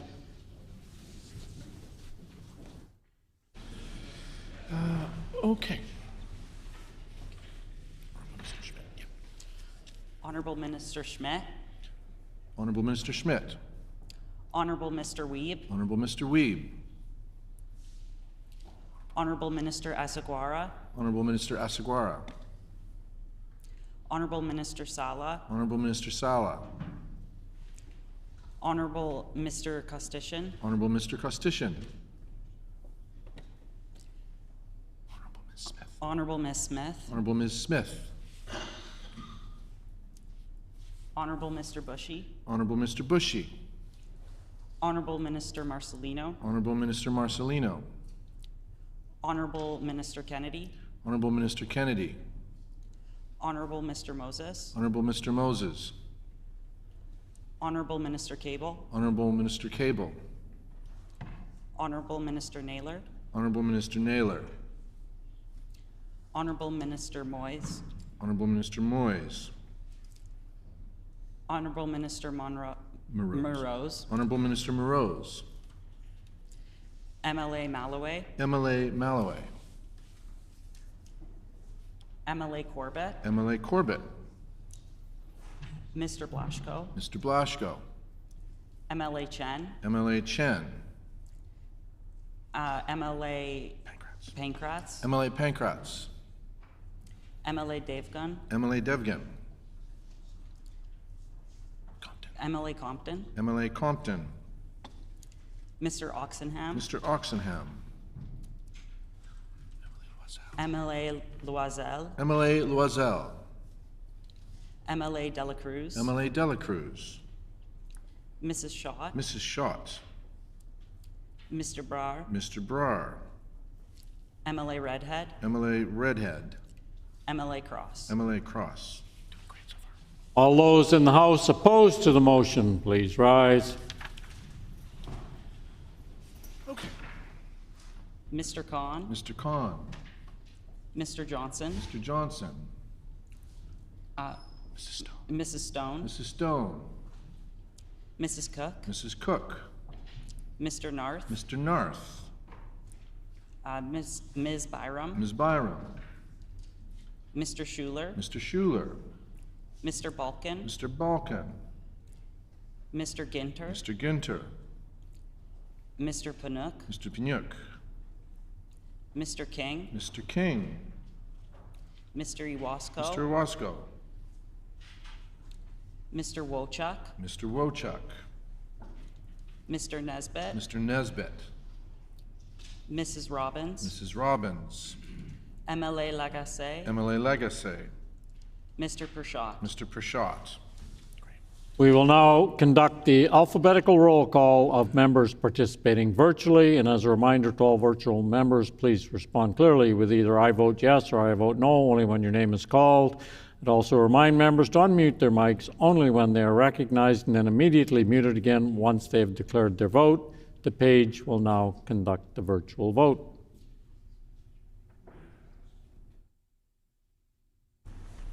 Oh, but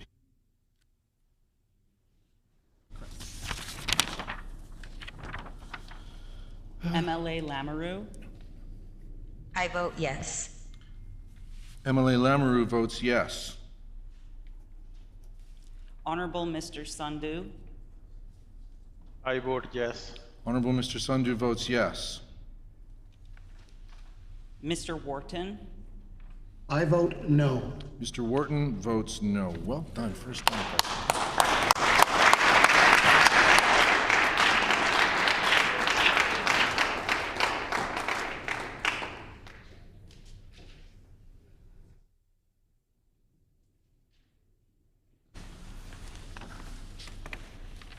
Ayes 30, nays 18. I declare the motion is accordingly passed. We will now call for second reading of Bill number 23, the Public Interest Expression Defense Act. The Honorable Minister of Justice. Thank you very much, Honorable Speaker. I move, seconded by the Minister for Education and Early Childhood Learning, that Bill number 23, the Public Interest Expression Defense Act, be now read a second time and referred to a committee of this House.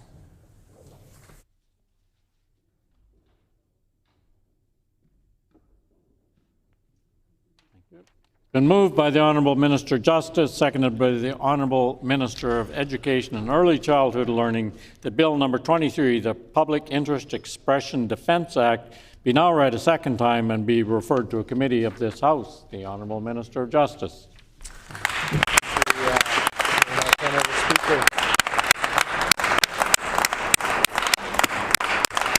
Thank you, Honorable Speaker. I'm very pleased to rise in the House today for second reading on Bill 23, the Public Interest Expression Defense Act. This bill will establish anti-SLAPP legislation in Manitoba. SLAPP is an acronym, and the acronym stands for Strategic Lawsuit Against Public Participation.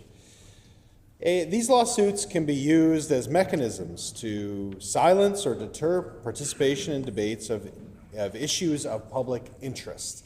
A SLAPP lawsuit typically takes the form of a meritless lawsuit brought on by an individual or a corporation against an opposing party or critic that is intended to silence or intimidate them, to deplete their resources, or simply to stifle public debate.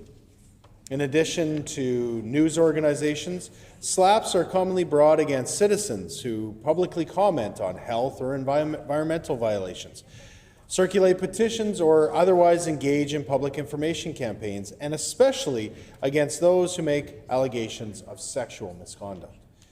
Presently, there is no legislation in Manitoba that specifically deals with the treatment of SLAPPs. While the Court of King's Bench rules and provisions in the Court of King's Bench Act could be used to address SLAPPs, there are inherent challenges in relying on these remedies alone. A Uniform Law Conference of Canada working group noted that the evidence suggests that common law and legal remedies that respond to these abusive lawsuits are not easily obtained or used in practice. The ULCC recommended that the enactment of an anti-SLAPP legislation to prevent improper use of the legal system and to promote the exercise of freedom of expression. The bill provides that a defendant in a proceeding may bring a motion to dismiss that proceeding on the grounds that it arises from an expression made to the defendant on a matter of public interest. If a judge is satisfied that the defendant has sufficiently proven this, the burden would then shift to the plaintiff to prove that the claim shouldn't be dismissed. To do this, a plaintiff would have to prove that there are grounds to believe that the proceeding has substantial merit, that the moving party has no valid defense, and that the harm caused by the expression outweighs the public interest. Once the motion is brought, no further steps may be taken by any party in the proceeding or in a proceeding that is before an administrative tribunal that relates to the same matter of public interest until a decision on the dismissal motion has been made. If a proceeding is dismissed under this legislation, a judge may also award the moving party damages to if the proceeding was commenced in bad faith or if it was for an improper purpose. A motion to dismiss the SLAPP suit should be addressed in a timely fashion, and as such, the bill includes restrictions on the length of cross-examinations that may be conducted in these cases. Ultimately, this bill strikes a balance between protecting legitimate expression and preventing harm, ensuring that legal actions, while with substantial merit, can proceed while discouraging lawsuits intended solely to suppress public discourse. The proposed legislation is consistent with model legislation that was developed by the Uniform Law Conference of Canada, and similar legislation has now been passed in Ontario back in 2015 and in British Columbia in 2019. This bill will discourage the use of litigation as a means to thwart open discussion and debate on matters of public interest. It will reduce the risk of individuals being inhibited from speaking out on important matters without the looming threat of legal action. It strengthens democratic discourse, and it protects those who engage in meaningful debate, and to those who speak truth to power, acknowledging that public participation is the cornerstone of a healthy and informed society. Fear should never silence voices advocating for transparency, accountability, and justice. I look forward to the support of this House and having this bill passed. Thank you, Honourable Speaker.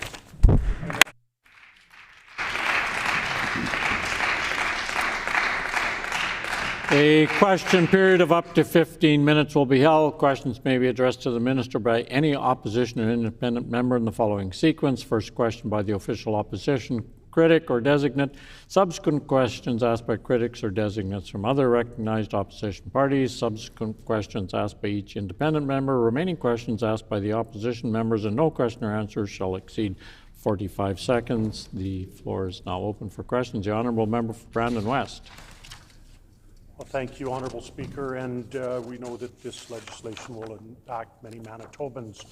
So my question to the minister is, who did he consult with before introducing this legislation? The Honourable Minister of Justice. Well, thank you, Honourable Speaker. It's important to note that this legislation is legislation that is modeled on model legislation that was brought forward by the Uniform Law Conference of Canada. This is legislation that was proposed for all provinces to follow, and in fact has been on the books for quite a while. And unfortunately, under the previous government, there was no movement. We're joining other provinces. It's important to get this right and to get this done quickly. The honourable member for Brandon West. Well, thank you, Honourable Speaker. Can the minister provide some examples of matters of public interest that this bill is addressing and would be grounds for dismissal of the complaint or the proceeding? The Honourable Minister of Justice. Well, thank you very much, Honourable Speaker. As I mentioned in my preamble, there's a number of cases where certain interests have spoken out about environmental or about other public interest issues, and then have been hit with these sorts of slap types of lawsuits. That's a big concern, but it's also a major concern for those who are dealing with sexual harassment and other serious allegations. These are often used by the powerful to silence those critics, and we just think we want to give those folks assurance that their government is standing with them. We're going to make sure that their voices are protected. The honourable member for Brandon West. Thank you, Honourable Speaker. Just wondering if the minister can explain a little bit further. We've heard about the SLAP process, but whether this bill is relating to libel and slander lawsuits as well. The Honourable Minister of Justice. Well, this is very specific legislation when we're talking about these types of lawsuits that are ultimately proven frivolous. And I would suggest that on their face they are seen as being frivolous, but right now the tools that we have within our current legal system do not address that sort of frivolous nature at the outset. What this does is simply shift the burden of proof, or the burden of proving that this is an issue that needs to be dealt with to the plaintiff, and ultimately gives that opportunity for the powerless to to have their day in court, but ultimately their free speech is protected first and foremost. The honourable member for Brandon West.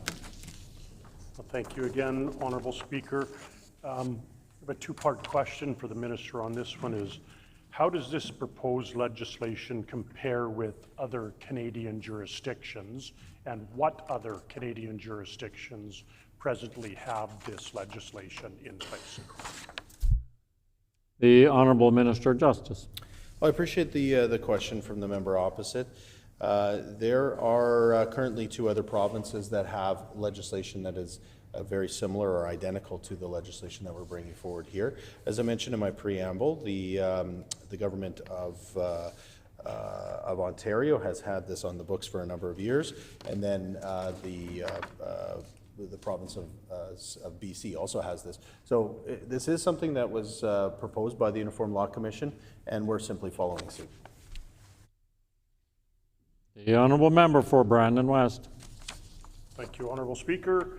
Can the minister cite any situations in Manitoba where a slap was utilized?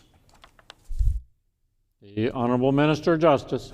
Yeah, unfortunately, these types of lawsuits have certainly been a part of the public discourse in many parts of the province. As I said, I think some of the more high-profile ones have been maybe in the public, and folks understand those when we're talking about having that voice of the community that's being silenced. The cases where I'm very concerned about are the ones of sexual harassment and misconduct. And to be honest with you, I think we've heard some really difficult stories over the years come to this legislature about how these types of slap lawsuits have been used. And this will certainly give more tools to those voices who are standing up and speaking out. The honourable member for Brandon West. Thank you, Honourable Speaker. Just wondering again for the Minister of Justice, if the Minister is confident that this legislation will withstand any potential legal challenges, as it's only been introduced in 2 other provinces. I just want to know his confidence level in this. The honourable Minister of Justice. Yeah, we are confident in this legislation that it will stand up. The Ontario Superior Court released 20 decisions on anti-SLAPP motions in 2023. The Superior Court of British Columbia released 5, and the success rate in each province was similar. Overall, about 56% of anti-SLAPP motions decided in 2023 were successful, thus resulting in the dismissal of the underlying action. Again, these pieces of legislation are based on this Uniform Law Conference of Canada model legislation. We know that Quebec also has similar legislation, although slightly different, but we know that we're confident in the legislation we're bringing forward here today. The honourable member for Brandon West.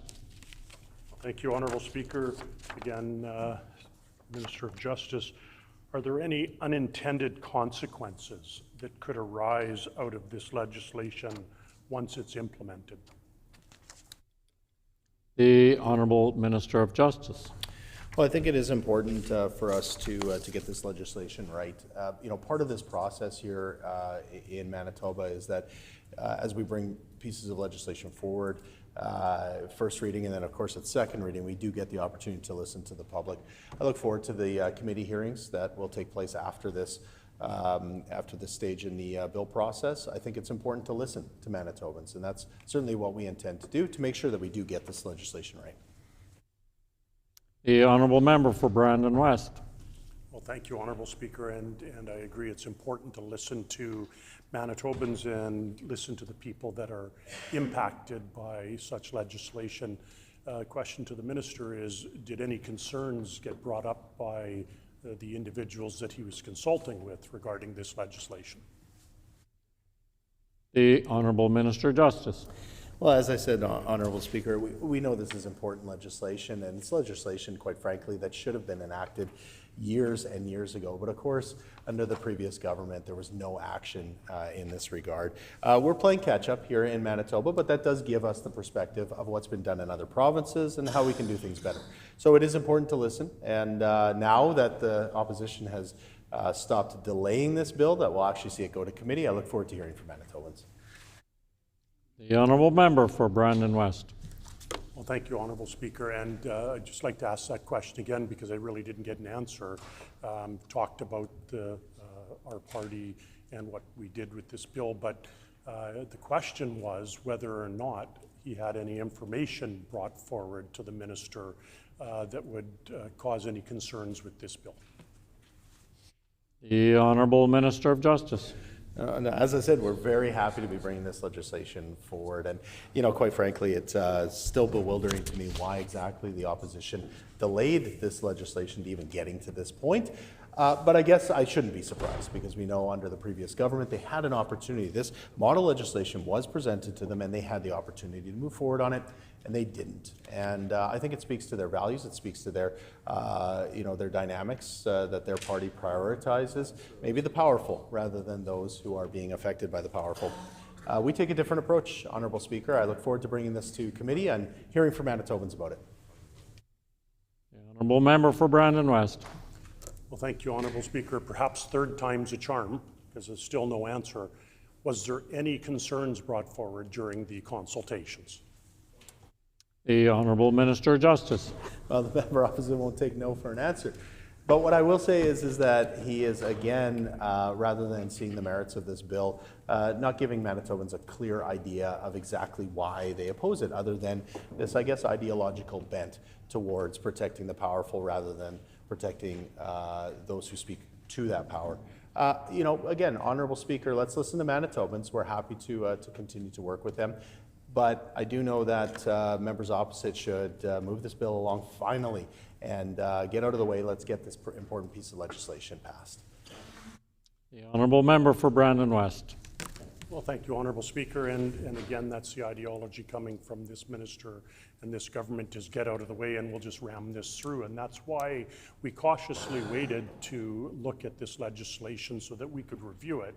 So my question is, will this legislation slow down proceedings and bog down our administrative tribunal system? The Honourable Minister of Justice. No, Honourable Speaker, it won't. This is an important piece of legislation that, in fact, helps to put the resources in the right place, if I can phrase it that way. That is to say that it gives the opportunity for courts to consider serious matters and non-frivolous matters, rather than dealing with these cases that are brought forward in a way that, again, most common sense folks looking at this would understand the nature of these types of lawsuits. But right now the courts don't have the tools to dismiss them or to move on. This will give them those tools and will actually end up saving resources. The honourable member for Brandon West.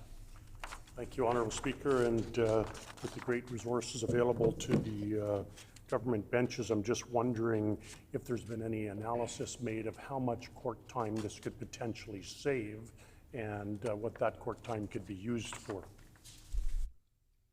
The Honourable Minister of Justice. Well, I'd be happy to take the conversation offline. If the member opposite wants a second bill briefing, we'd be happy to provide that for him. Not a question that I heard the first time around in that bill briefing, but happy to dig into some of the details in terms of specifics. Again, what we're talking about is making our court processes just more efficient and really reflecting the needs and the interests of communities. So that's what we want to put our resources towards. This legislation will help us get there.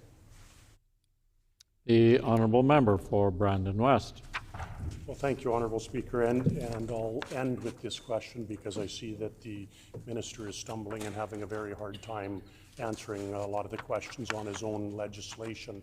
So I just wondered what part of this legislation or how we're going to ensure that people that make complaints that are of a serious nature aren't declared vexatious. The Honourable Minister of Justice. You know, so I heard that the member opposite is done with his questions. I do hope that in his speech, he does take the opportunity to explain very clearly to Manitobans why any party would stand against this legislation. Why for 7.5 years they did nothing. They didn't move on this legislation. I mean, I think I know why. I think most Manitobans know why, but he should clearly articulate because we have seen this bill delayed now until the fall, and it is important legislation. We've been asked by survivors, we've been asked by the powerless to stand up and have this kind of legislation. We're moving forward as a government. We're going to protect those voices. Members opposite need to answer why they didn't protect them when they had the chance. Hear, hear.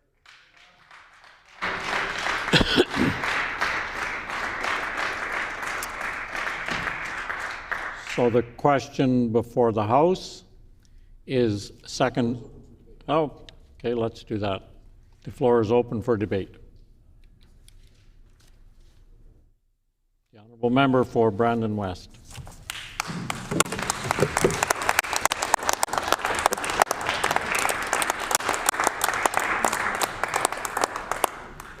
Thank you, Honourable Speaker, and I think we should note that many times the Minister of Justice stated that he wanted me to put on record why this bill was held back, and I'm happy to do that during some of my words today. So, Honourable Speaker, on Bill 23, we didn't feel that it was right to rush. This NDP government has been continually rushing bills and rushing regulations, and that has only caused confusion and discontent among Manitobans. We've seen it as recently as 2 weeks ago with regulations regarding hunting, where it had to be revisited again to clarify the errors that were made in this rushed legislation. So we wanted to make sure that we took the time on our side to consult and to talk with the people that really are going to be impacted by this legislation. When people's rights are involved, governments must take time to consult and review carefully. This is people's individual rights that we're talking about. And that's why we paused, so we could hear from Manitobans and assess how this legislation may work in principle and in practice. There are also defamation lawsuits currently before the courts.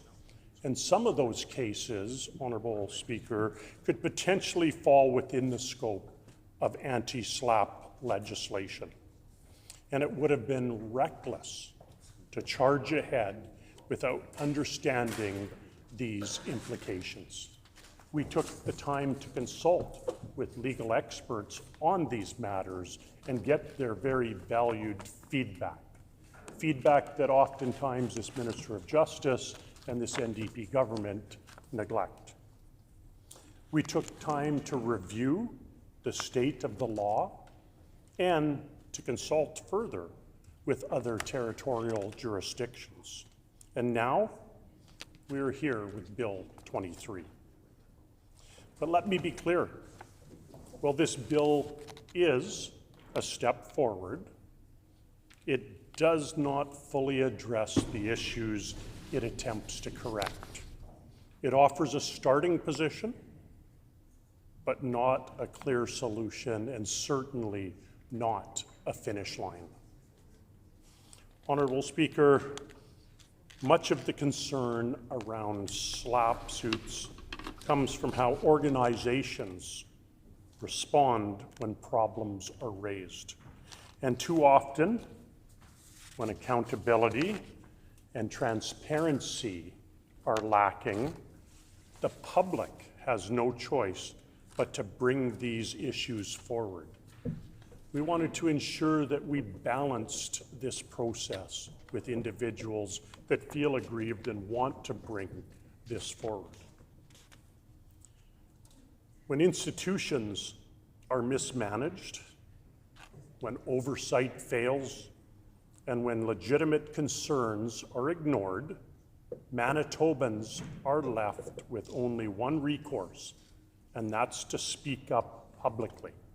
And we've heard over the last 2 days in session and before that how much this government dislikes people exercising their freedom of speech.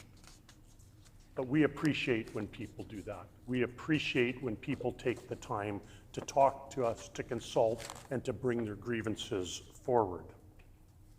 Manitobans lose a critical safeguard if this is not something that they can rely on.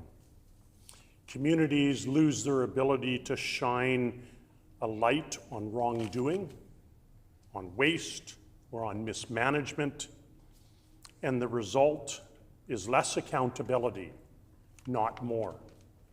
And again, I know that's what this government is about, less accountability.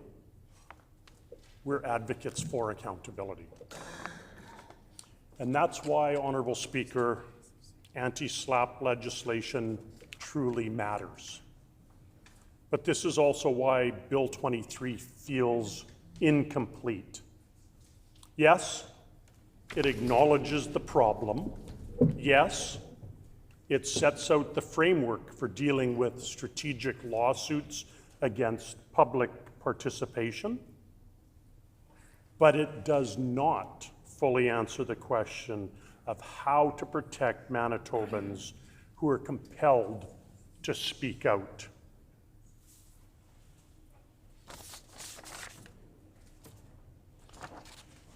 Free expression must be balanced with legitimate rights of individuals to defend their reputations. And I don't think any individual in this chamber would want their reputation challenged unlawfully.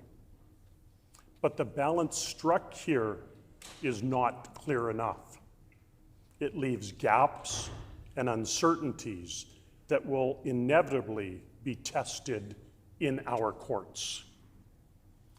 Bill 23 is a beginning, not an end, and certainly not a finish line. It gestures at the principle of protecting free debate, but it does not deliver the certainty that Manitobans deserve.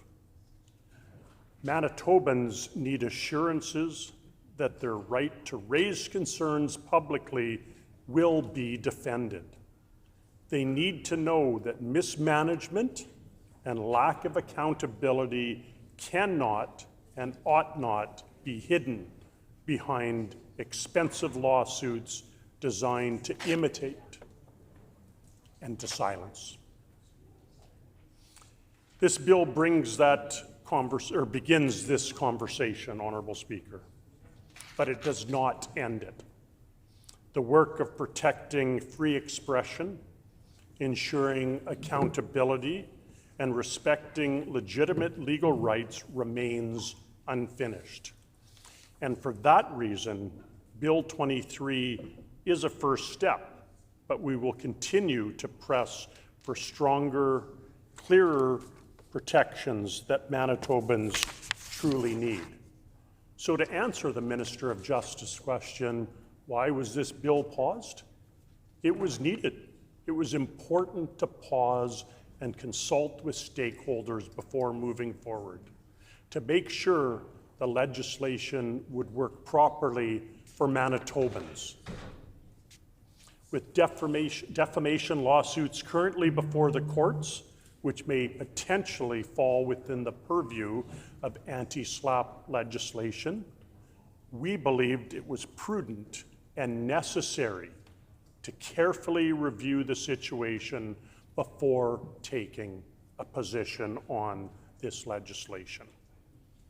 We took the needed time that this government did not to assess the state of the law, consider how this type of legislation could impact Manitoba specifically, rather than rushing in to act. After completing that review, we determined that supporting the legislation is the right step forward.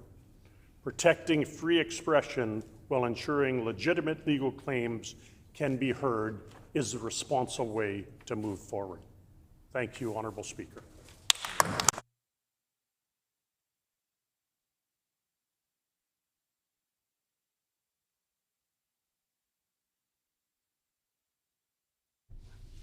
Question before the House is second reading of Bill 23, the Public Interest Expression Defense Act. Is it the pleasure of the House to adopt the motion? Agreed, and so ordered. The motion is accordingly passed. We will now move on to Bill 30, second reading, the Election Financing Amendment and Elections Amendment Act. The Honourable Minister of Education and Early Childhood Learning. Thank you, Honourable Speaker. I move, seconded by the Minister of Finance, that Bill number 30, the Election Financing Amendment and Elections Amendment Act, loi modifiant la loi sur le financement des élections et la loi électorale, be now read a second time and be referred to a committee of this House. Her Honor, the Lieutenant Governor, has been advised of the bill, and I table the message.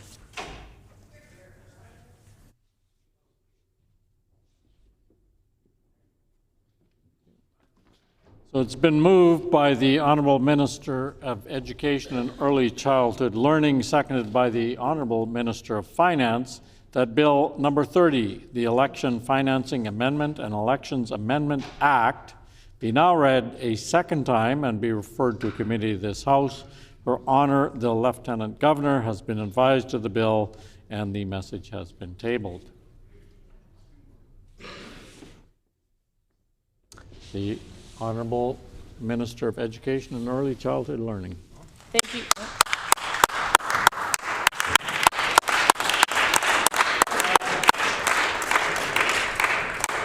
Thank you, Honourable Speaker. I am pleased to rise in the House today for the second reading of Bill 30, the Elections Financing Amendment Act and the Elections Amendment Act.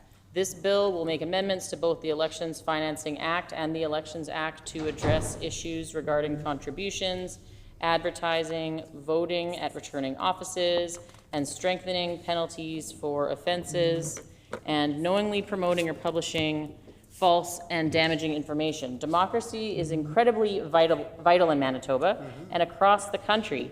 And at a time when that democracy feels threatened, both from other nations and the growing threat of political violence and the scourge of cyber threats, we must stand firm and protect our elections. Not only that, we must also hold our own political parties to a higher standard. Ethical campaigning is paramount in a free and fair democracy, and we must actively fight against disinformation and bad faith attacks on candidates and other groups. This will ensure our elections remain based in reality and in fact. New offenses are being created that punish impersonation and the publishing of false statements. This includes the banning of so-called deepfakes, which are videos in which the subject is digitally altered to appear as another person, often as a malicious tool to spread false information. These deepfakes are capable of undermining our elections and public confidence in the democratic process, and they have no they have no place in our political campaigns. Right. This legislation will give voters and party members tools enabling them to hold politicians accountable by requiring parties to establish a code of conduct that includes a complaint procedure for advertising. This legislation comes in the wake of the 2023 general election here in Manitoba, when the opposition party took out ads that were deeply harmful to the families of murder victims, urging Manitobans to stand firm against a landfill search that later brought closure to those same families. When any party, no matter their political stripe, engages in such unethical advertising, there must be a mechanism for their members to hold them accountable, and that's what this code of conduct will do. We are also making it easier and more accessible for Manitobans to vote by expanding advanced voting options to include returning offices on the Sunday and Monday before an election. We are giving voters the freedom to choose when and where they will vote and a guarantee that they will be able to vote. This legislation lowers the personal contribution limit from its current value of $6,000 to $5,000 to ensure that all Manitobans can participate in the electoral process equally and fairly, and to bring us in line with most other jurisdictions. We are protecting the integrity of our elections, introducing new offense provisions around false statements and impersonations of election officials. These changes protect our election processes, our democracy, and our province, which is critical in an age where democracy faces growing threats. I urge all members to support these changes, as it is crucially important at this time to be vigilant and to protect our democracy and our elections, as that will benefit all of us. I am so pleased to introduce this bill, and I'm so pleased to work beside the Minister of Justice. This is just one of many bills and much work that he has done in this legislative session and over these first 2 years, and I am pleased to introduce this bill to the House for consideration. Thank you. Wow.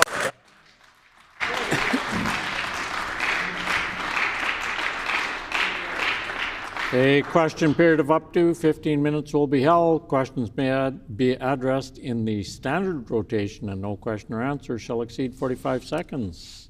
The floor is now open for questions. The Honourable Member for Brandon West. Well, thank you, Honourable Speaker. And this question is to the Minister of Justice or the Minister of Education and Early Childhood Development, whoever decides to answer.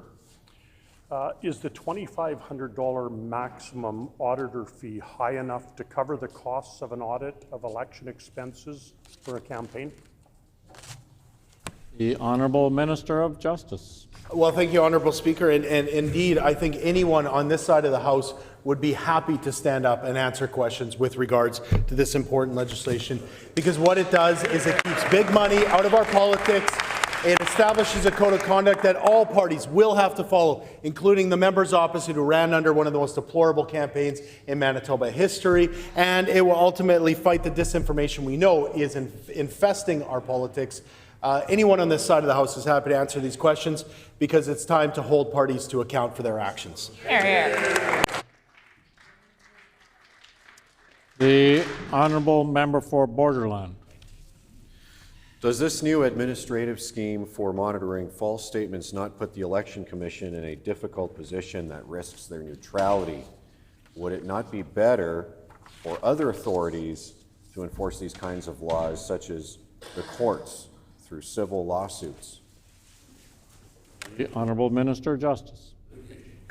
You know, Honourable Speaker, it is rich that the party opposite would now all of a sudden talk about disinformation as if they had no part in some of the deplorable text messages and information that was spread in the last election campaign. We know that this is going to be more and more of an issue within our campaigns. We've listened to the Elections Commissioner. We've listened to Elections Manitoba. We are acting based on their recommendations, based on consultations with them. We want to make sure our legislation in Manitoba is the strongest it can be. Members opposite, just, say sorry and move on. There you go. The honourable member for Brandon West. Well, thank you, Honourable Speaker, and just wondering if the minister is concerned that some of these provisions might put a chill on freedom of speech and expression, particularly the way that the Premier has been shutting down the freedom of expression. The Honourable Minister of Justice. No, Honourable Speaker, we're protecting free speech, and that's what this bill is all about. It's ensuring that political parties are going to be held to account. We know that in the last campaign, members opposite ran some really disgusting ads and had some really disgusting positions. Now, that maybe is exactly where every member on opposite stood in terms of their position on those issues. However, without the code of conduct that needs to be established under this legislation, we have no idea. We don't know. Members opposite say, it wasn't me, it wasn't me. Well, members have to be held to account, and this is one of the most important tools to do that. We're going to have a code of conduct. Every member opposite needs to sign on to it, and we're going to understand if they stand with those kind of deplorable ads. Honourable member for Borderland.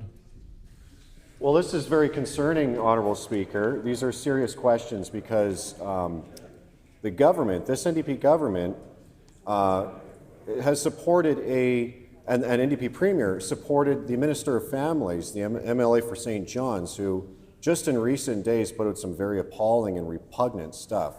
And in the light of an assassination of a public figure, and the Premier somehow thinks that that's okay. This caucus somehow thinks that that's okay. I think that's hugely concerning when these people, this government, with that kind of moral standard, are setting the laws and they're defining what's acceptable and what's not. So these are valid questions. Time has expired. The Honourable Minister of Justice. Fascinating, Honourable Speaker. We talk about rules and regulations, oversight and accountability, and the member opposite goes completely off the deep end. And he wants to attack various members in the government. I'll echo the First Minister's comments. I'm right here.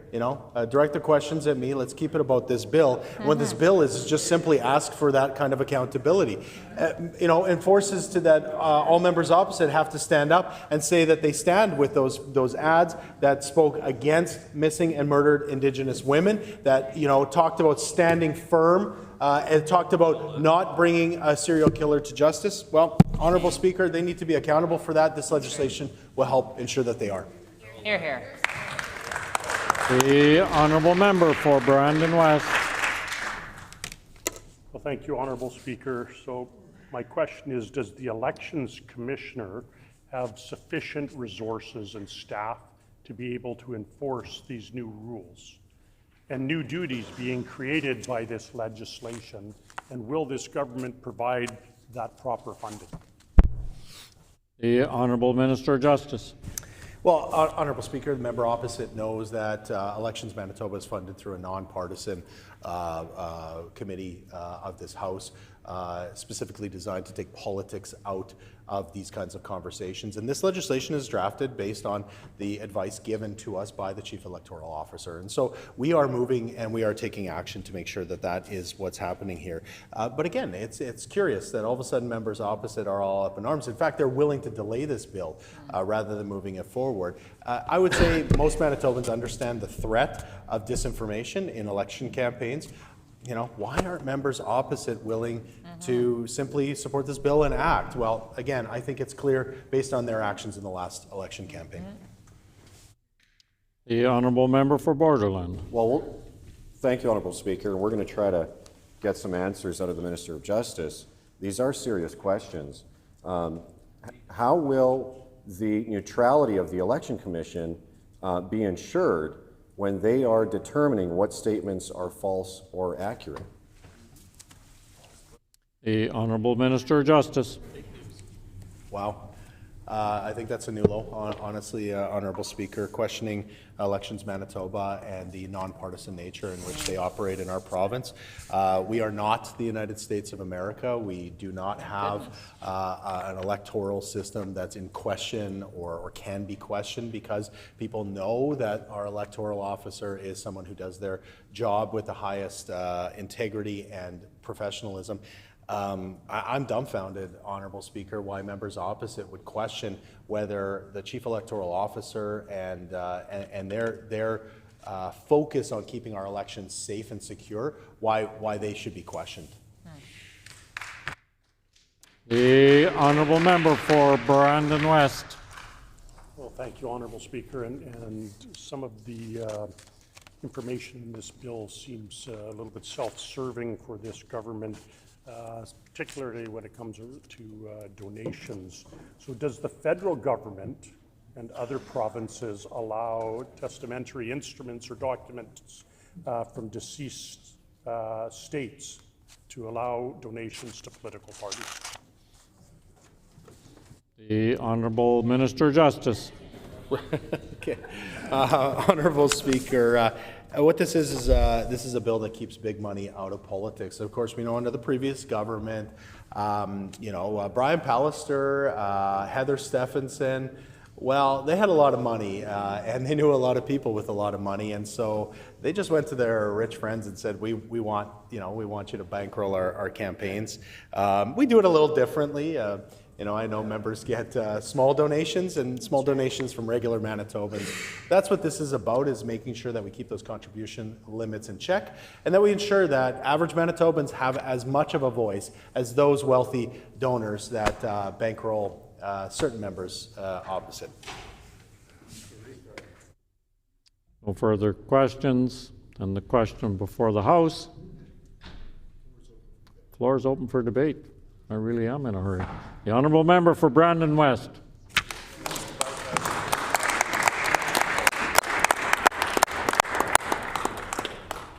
Well, thank you, Honourable Speaker. I'm glad to have the opportunity to have some debate and some words put on the record here regarding Bill 30. It's a pleasure to put a few words on the record regarding the Elections Financing Amendment and Elections Amendment Act. We've had the opportunity to review this bill over the summer and identify where there are things that we would fully support, and there are some clauses that could be strengthened and improved. Although we generally support most of the measures in the bill, there are a few that would question whether the government has gotten this right. What we see in this bill and what we like, and is based on recommendations made by the Elections Commission, includes expanding opportunities and locations for voters to participate, and that's a welcome change and will help attract voters. Another good change recommended by the Elections Commissioner is the petition for registering a potential party must be signed by people who appear on the register of voters instead of people who voted in the previous election. We also support the increase to the auditor's fee allowed to move to $2,500 and for all of the auditor fees to now be indexed to inflation. The limit on a loan made by a person or organization other than a financial institution, registered party, or constituency association is increased from $3,000 to $5,000. This seems like a reasonable change to accommodate rising costs and inflation. The annual reporting deadline for a constituency association is extended from January 31st to March 31st, and this appears to follow the correct practice, the current practice of Elections Commission, and gives volunteers doing this work more time to file their paperwork. This just makes sense. To update the register of voters, the CEO may enter into an agreement with any person or body the CEO considers to be a source of reasonable information or reliable information. This also seems to make sense as a way for the Election Commission to efficiently update the voters list with accurate information. Advanced voting at returning offices is extended to include the Sunday and Monday before the election day. We fully support more opportunities for Manitobans to vote at their convenience, and hopefully this will help improve voter turnout.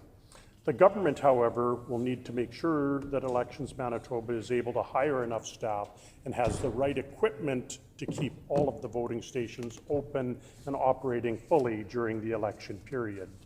One measure that we do not support, and one that is of reasons we held this bill over, is the change to allow a contribution by the way of a testamentary disposition to be made. It says this act will be allowed if the contribution meets the other requirements of this act. I would invite the minister to explain a bit about what those other requirements are and how that will work, and he can certainly do that when this bill comes to committee. But why we see this as problematic is that people should not be able to support a political party after death. What this change means is that someone, through a testamentary contribution, could influence the results of an election occurring long after their death. This just seems fundamentally wrong. Elections and governance should be primarily concerned with voters and the living. We are also concerned that this bill is ending the indexation to inflation of the contribution limits. The contribution limit is no longer indexed to inflation and is reset to $5,000. We will want to amend that to ensure similar to other areas that we are indexing to inflation. Other changes that we support include that on election day, a voter may vote at any returning office in the province. A late filing fee must be paid within 30 days. The term of office for the next CEO is set at 10 years and may be renewed. A term may be extended for up to 12 months if necessary due to a general election. However, we believe that sections of the Code of Conduct in the investigation body and mechanism needs some improvements to strengthen it, and we hope to bring forward some friendly amendments at committee to strengthen that section. Right now, it says a registered party is required to establish a code of conduct that includes a complaint procedure for advertising done by the party or by one of its constituency associations, candidates, or leadership consultants. We question whether the NDP or any political party should be investigating itself. We think it would be more appropriate for the Elections Commission to be the investigative body or another third party that is neutral and objective. So we think we can bring forward some friendly amendments that will make this bill stronger, and we hope the minister will consider them seriously. We also support the new offense provisions relating to the publishing of false statements and impersonations are added, and that administrative penalty scheme is included to enforce compliance with the new provisions. In this day of AI and deep fakes, I think it's important that we update our legislation to address concerns in this area and that an independent, objective third party be asked to monitor and enforce these laws. However, we need to make sure that this is done fairly and that it does not put a chill on freedom of speech and legitimate political speech and differences of opinion. For other changes in the Act, the other change in the Act is increasing the maximum penalty for serious offenses. We do not see any issue with this and take the Elections Commission recommendations that it is needed. Further, I want to say that it is important that changes to the Election Act and elections financing legislation be fully reviewed by the public and that there is some bipartisan agreement on any changes. So I would encourage the minister to take that approach to his Elections Act changes and that he should be seeking all party support, including the Liberal Party represented by the member for Tyndall Park, for those changes. And that once the bill goes through committee, and we have had the opportunity for the public to have their say, that the minister considers friendly amendments that will strengthen the bill and ensure that this act passes unanimously by this assembly. It's important, again, that we make sure that this bill is brought forward to committee and that Manitobans have their say on this. This is an important part of our legislative process, and it is too important to get it wrong. This is how we all get elected into this chamber, and making changes to this act and to the contributions to each one of us is extremely important, and we want to make sure that we get it right. Having that open consultation with the public and having our voters come in and have their say on this will be incredibly important piece to make sure that we keep the trust of Manitobans, a trust that has slowly been slipping away under this NDP government. We want to make sure that individuals come forward, that they want to vote, that they do not ruin their vote or protest vote because of the lack of trust that they have in our system. It's important to make sure that this is backed up by proper legislation and strong and timely legislation. And again, Honorable Speaker, that's why we took the time this summer to seriously look at this act, to take a look at it from start to finish and all of the vast changes that have been brought forward by this minister. Some, of course, we absolutely agree with, and some not so much, but we will work towards that. And I think working together is the only solution on this, including our independent member, including the NDP, the PC, and our Liberal member from Tyndall Park. When we all come together and have an agreement that we can all work towards, that we can all work together, it only benefits Manitobans and those people that put us here. It's their responsibility to put us here, but it's ultimately our responsibility to form those laws and make sure that we continue to serve Manitobans with that respect. Thank you, Honourable Speaker. So the question before the House is second reading of Bill 30, the Election Financing Amendment and Elections Amendment Act. Is it the pleasure of the House to adopt the motion? Agreed and so ordered. The motion is accordingly passed. Now, we will resume debate on second reading of Bill 40, an act respecting O Canada and other observances and land and treaty acknowledgements in schools, Education Administration Act and Public Schools Act amended. As there are no speakers on the bill, the question before the House is second reading of Bill 40. Is it the pleasure of the House to adopt the motion? Agreed and, I hear a no. All those in the House in favor of the bill, please say aye. Aye. All those opposed, please say nay. I do believe the ayes have it. The Honorable Opposition House Leader. Recorded vote, please. A recording vote has been called. Please call in the members.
Order, please. The question before the House is, where is the question before the House? The question before the House is second reading of Bill 40, an act respecting O Canada and other observances and land and treaty acknowledgement in schools, Education Administration Act and Public Schools Act amended. All those in the House in favor of the act, please rise.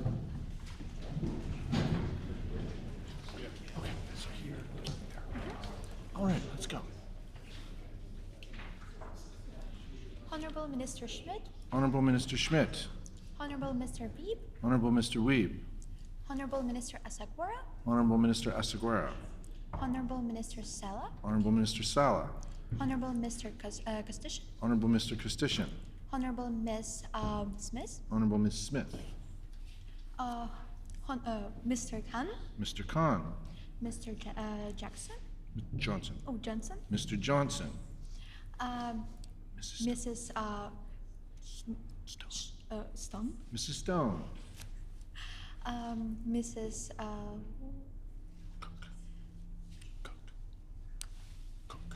Cook. Mrs. Cook. Okay. Mr. Norris, Mr. North. Ms. Byram, Ms. Byram. Honorable Mr. Bushy, Honorable Mr. Bushy. Honorable Minister Marcelino, Honorable Minister Marcelino. Honorable Minister Kennedy, Honorable Minister Kennedy. Honorable Mr. Moses, Honorable Mr. Moses. Honorable Minister Cable, Honorable Minister Cable. Honorable Minister Naylor, Honorable Minister Naylor.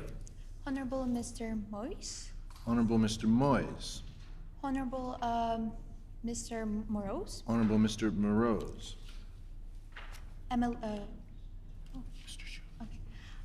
Mr. Schuler, Mr. Schuler. Mr. Balkan, Mr. Balkan. Mr. Ginter. Ginter, Honorable Mr. Mr. Ginter, pardon me. Mr. King, Mr. King. Mr. Iwasco, Mr. Iwasco. Emily Malloy, Emily Malloway. Honorable Minister. No, Emily oh. Corbett. Okay, sorry. Emily Gordon, Emily Corbett. Mr. Blaschko, Mr. Blaschko. Emily Chan, Emily Chen. Emily Pankratz, Emily Pankratz. Emily Devgan, Emily Devgan. Emily Compton, Emily Compton. Mr. Oxenham, Mr. Oxenham. Emily Loisel, Emily Loisel. Emily Delacruz, Emily Delacruz. Emily, Mrs. Schott, Mrs. Schott. Mr. Brar, Mr. Brar. Emily Redhead, Emily Redhead. okay. Mr. Nesbitt, Mr. Nesbitt. Mrs. Robbins, Mrs. Robbins. Emily Lagasse, Emily Lagasse. Mr. Prashad, Mr. Prashot.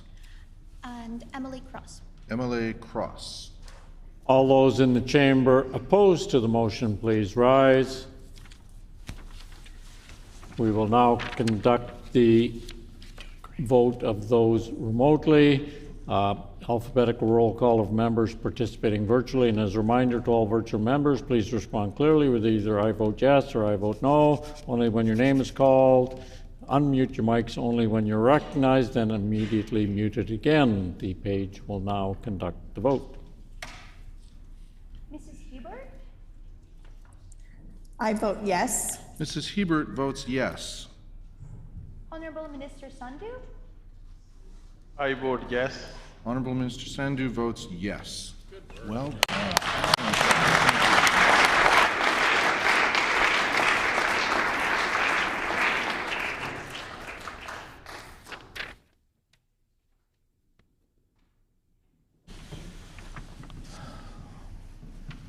Ayes 45, nays 0. I declare the motion accordingly passed. The hour being past 5 o'clock, this House is adjourned and stands adjourned until Monday at 1:30 p.m.